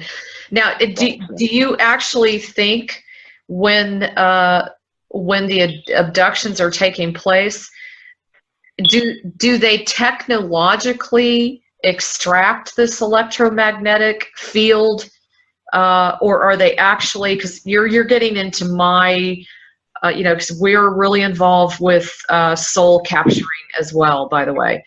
So are you feeling that when they're doing this, are they literally capturing the soul and putting it in some sort of device, or are you seeing that they're just extracting the electromagnetic field? I mean, what have you run into with that? That's a real good question, and I like that field of study that you're studying, the soul capturing thing. That's really important in these alien abductions. I think that I don't think that they could harness like the Carlos Castaneda and those guys. I don't think they could harness a person's soul and keep it in a genie's bottle because of the will. The person has like a divine and universal will that can override that, and also they have a divine right not to have anything impede on that will. And them overtaking our will is a problematic too, and that's where we looked at the control aspect in the near death.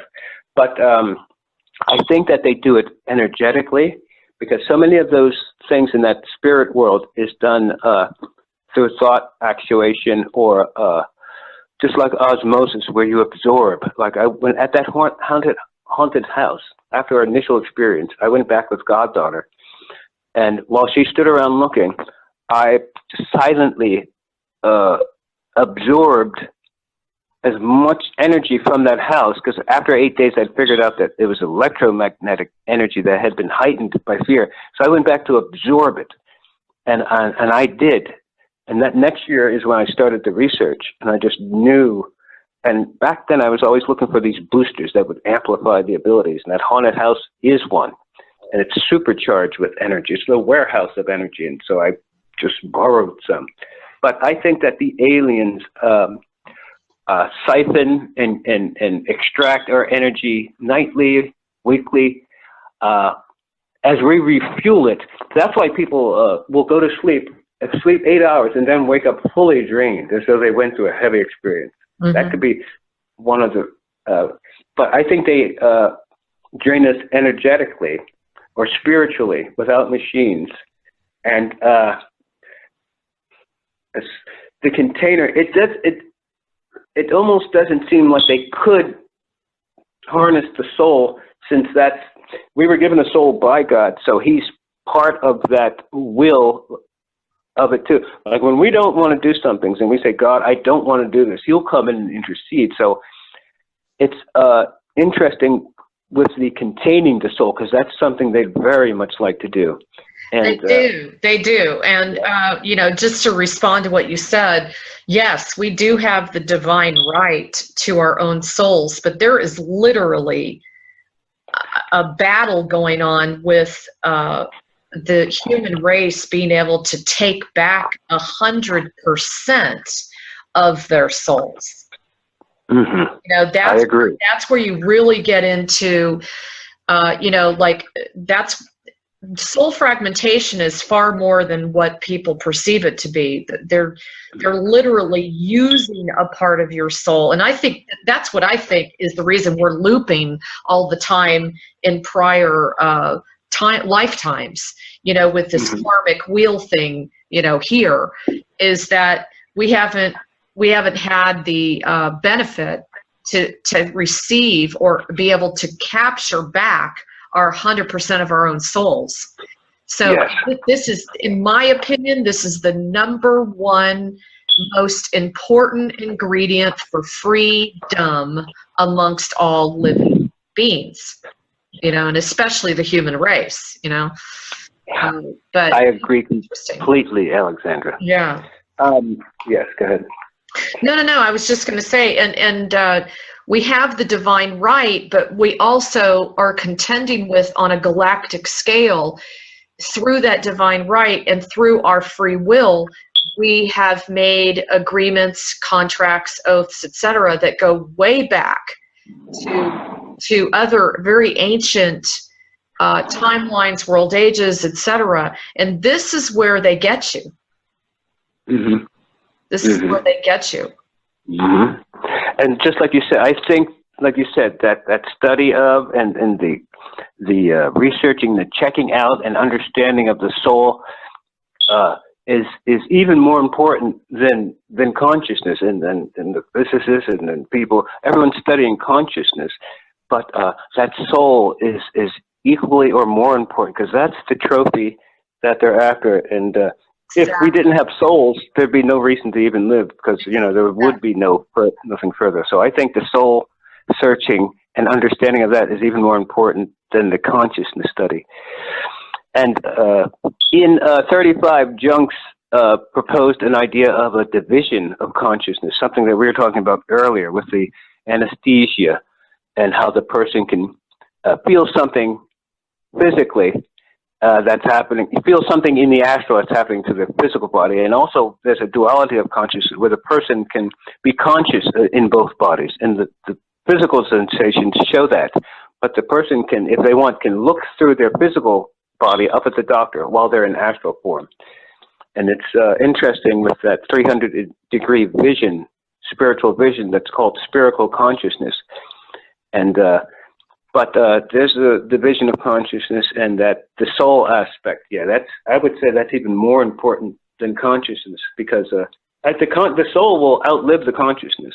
Yeah, the soul will continue on, even if the person forgets or doesn't remember. But what you were saying about the past lives, there is a lot to that, and I think the scientists should deal with the people in your field more, because you guys are super smart. You know a lot more than many of the scientists, and I just think, and I would like to work with more, but I think you guys know a lot, and that you should be added in. I mean, you guys are actually way ahead of the scientists, but they should recognize the spiritual community more than they do. They shuffle them off, and the spiritual people know more than these so-called world authorities and scientists. They're who want everything to be physical and measurable and all that, and it's just not in that realm. No, and it's really right now we're being pushed to marry the scientific with the spiritual, and I think that's going on slowly. Okay, but I'm also a big proponent for all of those that spend. They, like you said, they are determined, they are focused, they have made the decision that their lives are going to be more complete and expansive as they enlighten themselves or as they dive into the healing arts. And I'm a huge proponent. I very much am supporting the healing community, however that plays out. That could be somebody that reads tarot cards, for God's sakes. Anyone who is going into that aspect of trying to assist. This is truly the future, in my opinion. Yeah. This is truly where this planet is going, is all of those that are in the enlightenment community that are striving to perfect their own gifts, because we all have very unique gifts. That's where it's at right now. This is very, very important for us to realize that our day is coming. When people they're going to be seeking us out in a big way. Now, Eugene, I have a question for you. You said aliens control our memory systems. Can you talk a little bit more about that? I wanted to hear what you thought. Yeah, it's like in more so than in the near-death, although there's memory control in that. But with the alien abductions, and for the psyche of the person, I could see where they would control the memory, because there's so much that happens on board those crafts or with those aliens. Dr. J recounts where a group of 40 or so aliens were gang raping an 8-year-old, That kind of super demonic stuff yes. just has to be checked out, because this is the stuff that in the bad side of UFO abductions, the stuff that's happening is super demonic, and it's easy to see. Yeah. And that's just a sampling. But what was the initial question, Alexandra? Well, you were talking about how they control our memory systems. I was just curious, how do they go about doing that? They're able somehow to just erase or suppress some of the best parts, or that some of the parts that we'd like to remember, they're able to easily suppress those from us, to just erase them out, like with whiteout or an eraser. And that's not fair. No. And it's not good for us, because there's more that happens in what we can't see than in what we can. And the real stuff is happening behind our vision that we can't see, especially with the alien abductions. And why not is it that bad that we cannot even be remembered, remember it? There's, for some people, just having an alien abduction would fracture them permanently, especially if they weren't into the spiritual side at all or didn't believe. I would feel sorry for a non-believer. I don't believe in aliens, and it doesn't happen. Right. That would freak them out, a sighting or an abduction, and fracture them if they had no belief in it. So it's a strong thing. But to remove seasoned experiencers like you and me, to remove their memory, that they can't remember the fullness of the abduction, shows super suspicion to me. Yes. And why withhold? And what are you withholding? What happened when I was out of it that you did or put into my head or took from my body? And that just rings, that just triggers, that's like a super red flag to me, when you remove someone's memory purposely, and then you don't even tell them. Some are told. Yeah, and not only that, I mean, you are literally blocking an acceleration in their consciousness, right? I mean, Yes.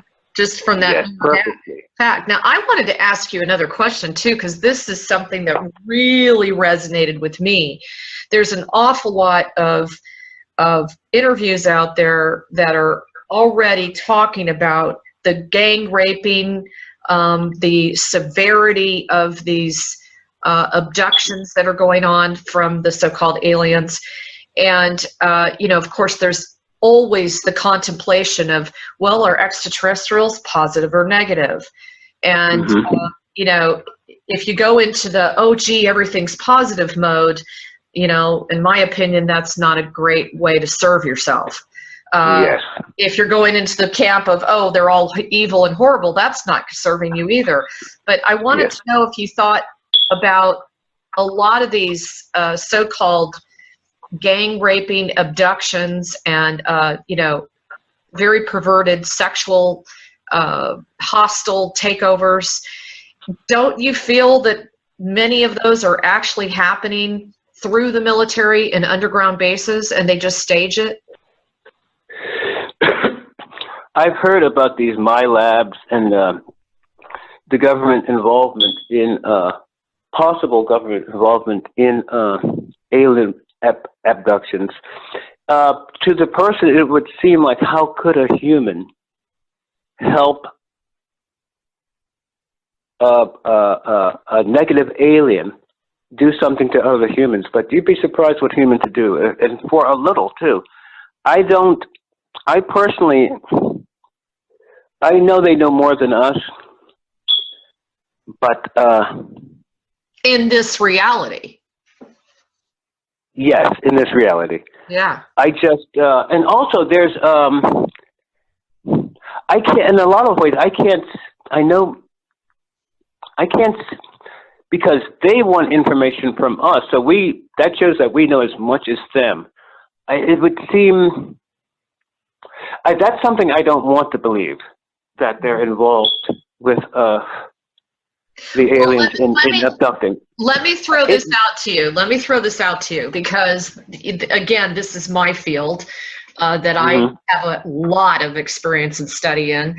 And what I can tell you beyond a shadow of a doubt is that, yes, there are humans that are absolutely capable of presenting themselves as one thing and diabolically doing another. And it's not because it is their original divine spark or soul essence. It's because some other nasty being has literally taken over and is running their ship.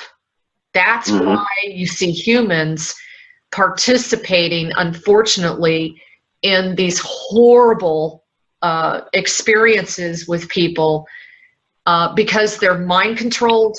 And also, you know, there's one thing, there's mind control, but then there's also like possession. And yes. And it is so much more rampant than people realize. You know, in that way, that's totally believable. Because I forgot about the mind control aspect, how easily they could influence a human. And then I also forgot temporarily about the possession, how they could psychologically influence a human. So that's, in that regard, I could easily see that, as opposed to a willing involvement. I would rather see them being forced to, you know, abduct us, fellow humans. Yeah. As opposed, I hope it's not true. It could easily be true, but I hope it's not, because then that would be too crazy. Well, it's crazy enough. Think about it. You know, the majority of those that are in a position of power that have overseen or are running the military and the political system, yes. In many ways, they are, number one, hands down mind controlled, and number two, some of them are not human. I mean, they just aren't. So, you know, you're dealing with all these different species, such as the reptilians, okay? Not all reptilians are bad. I keep reminding people there's a lot of good reptilians that are actually assisting us, by the way. But the ones that are running this planet, unfortunately, they just really want vengeance, like, all the time. Because I was in with Dr. J for about 12 years straight. And so I got into that field fully. And it's good to be out and getting a fuller perspective and seeing what others think. Because the people and the people have the experiences, and people have advanced fully in the last 20 years, 15 years, 16 years. They have taken jumps with this, what they know and what they've experienced. It's almost like it's ramping up. But you did an awesome job in one of your chapters. I don't remember which one it was. You were talking about the aliens and how they manipulate us. And you provided a very detailed account, and I was like, right on, because it really shows how they use the technology to gain control over us. They do. They are, like I always say, they are spiritual in nature. What is the quote?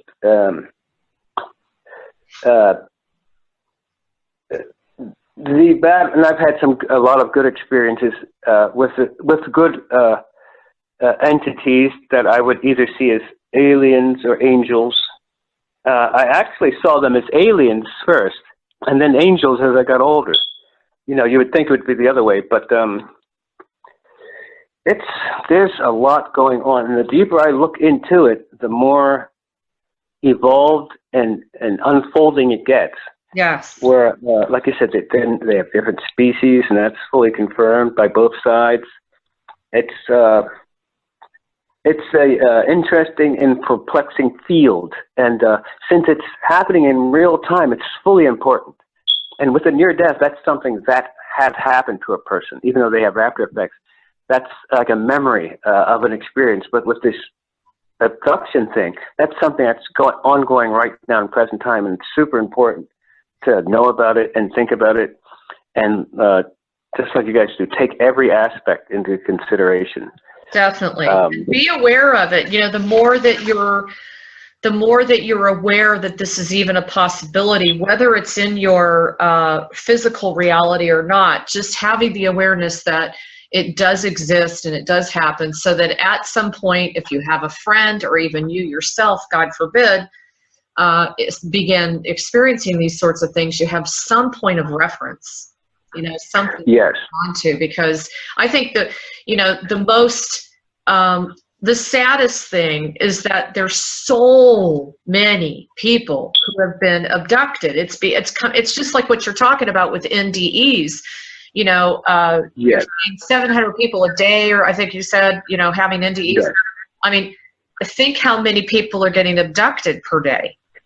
Yes. And it's like the big bad secret, that's shuffled under the rug, because if everybody really realized that the human race has been preyed upon and hunted and actually eaten, and they don't want to handle that. So they don't.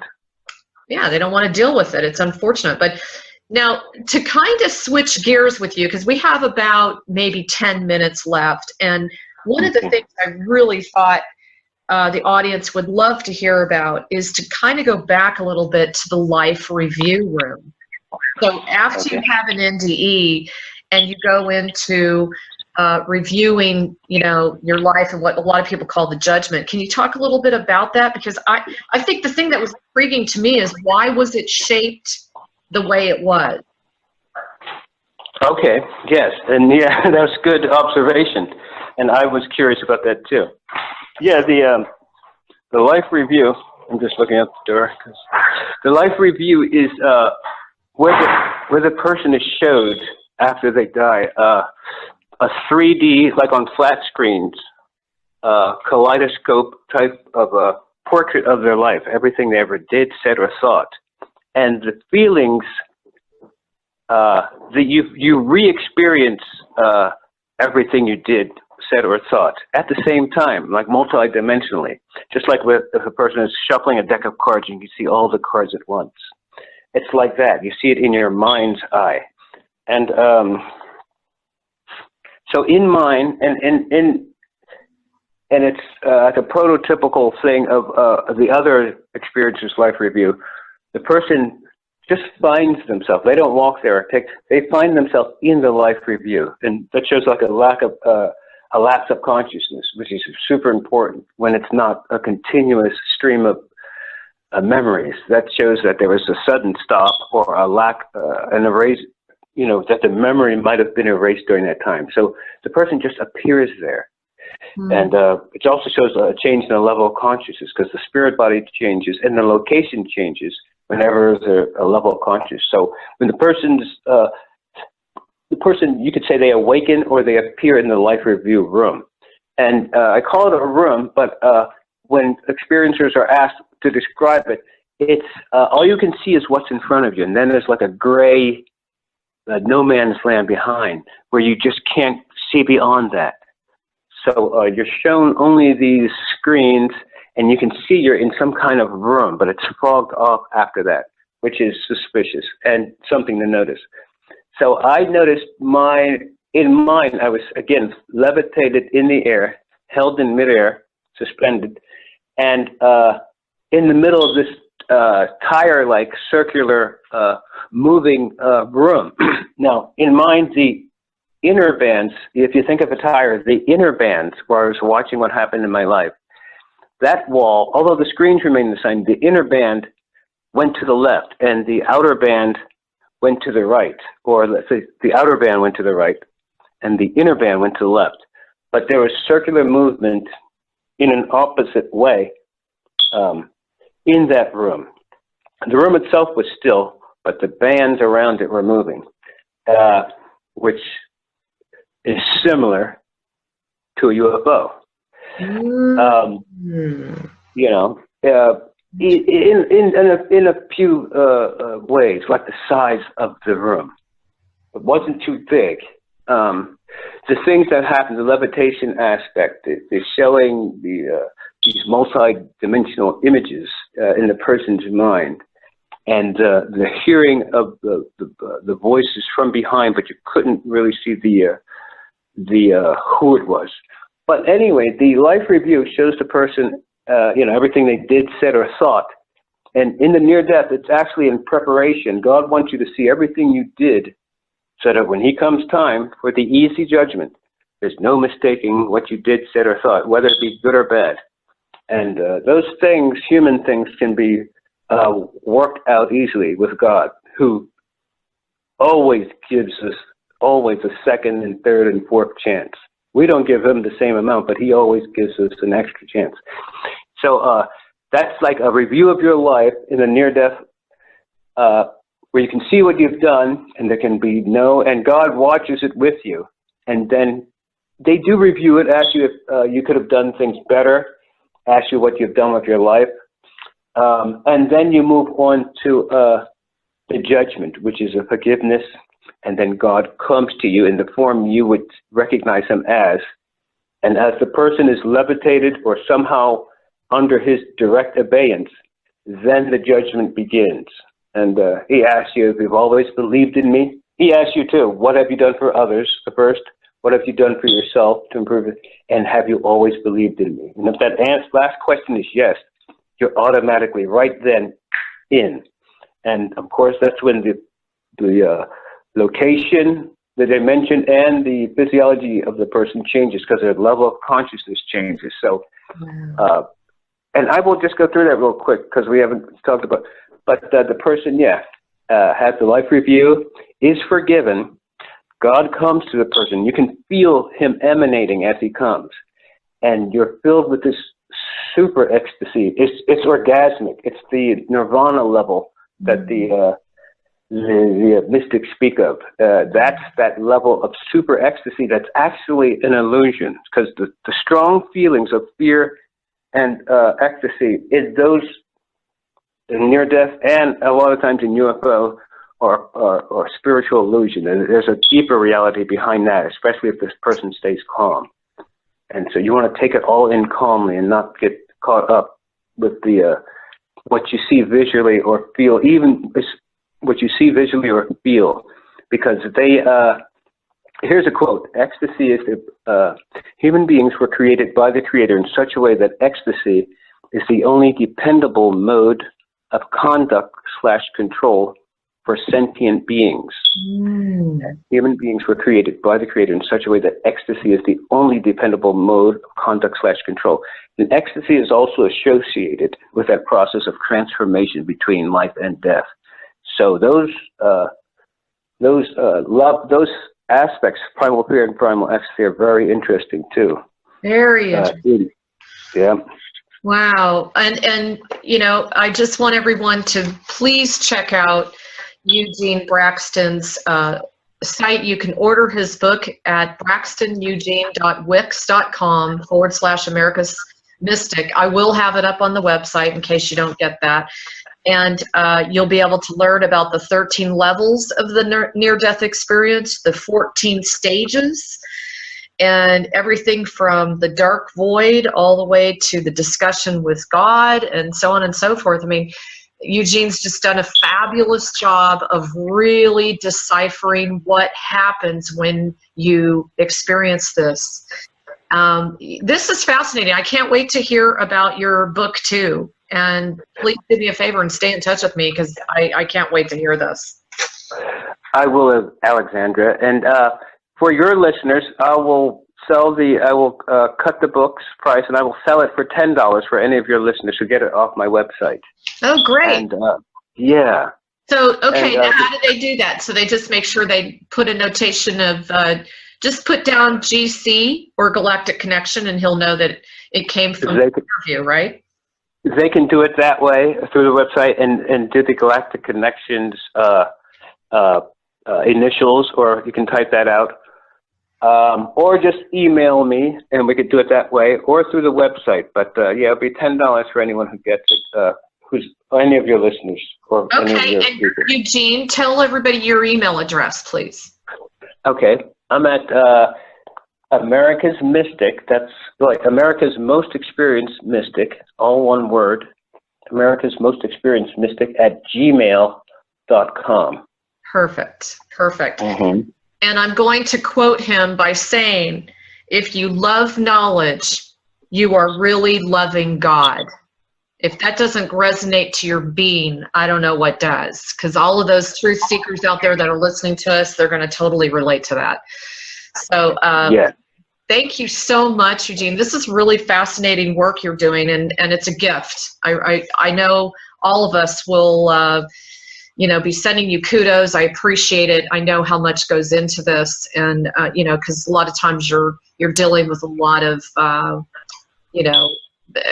prevention and resistance from getting this information out. But you've stayed the course, and you've managed to get this book written. And gosh, now you're going into the UFO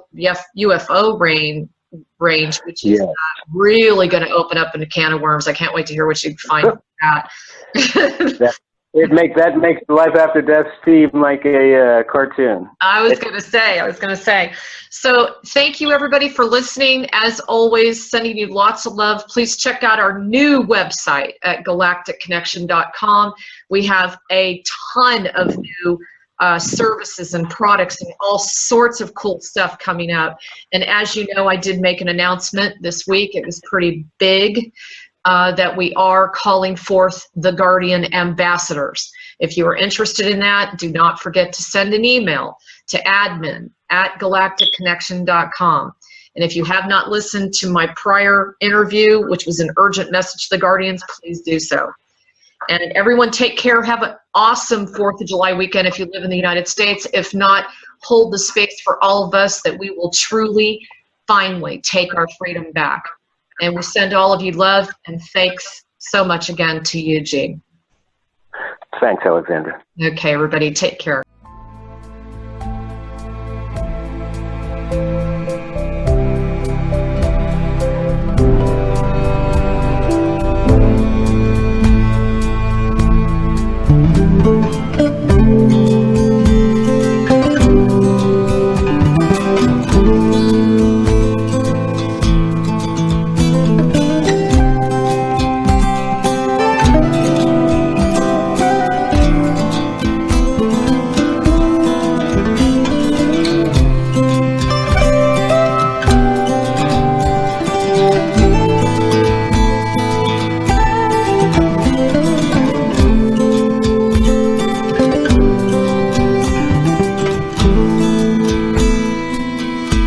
Thank you.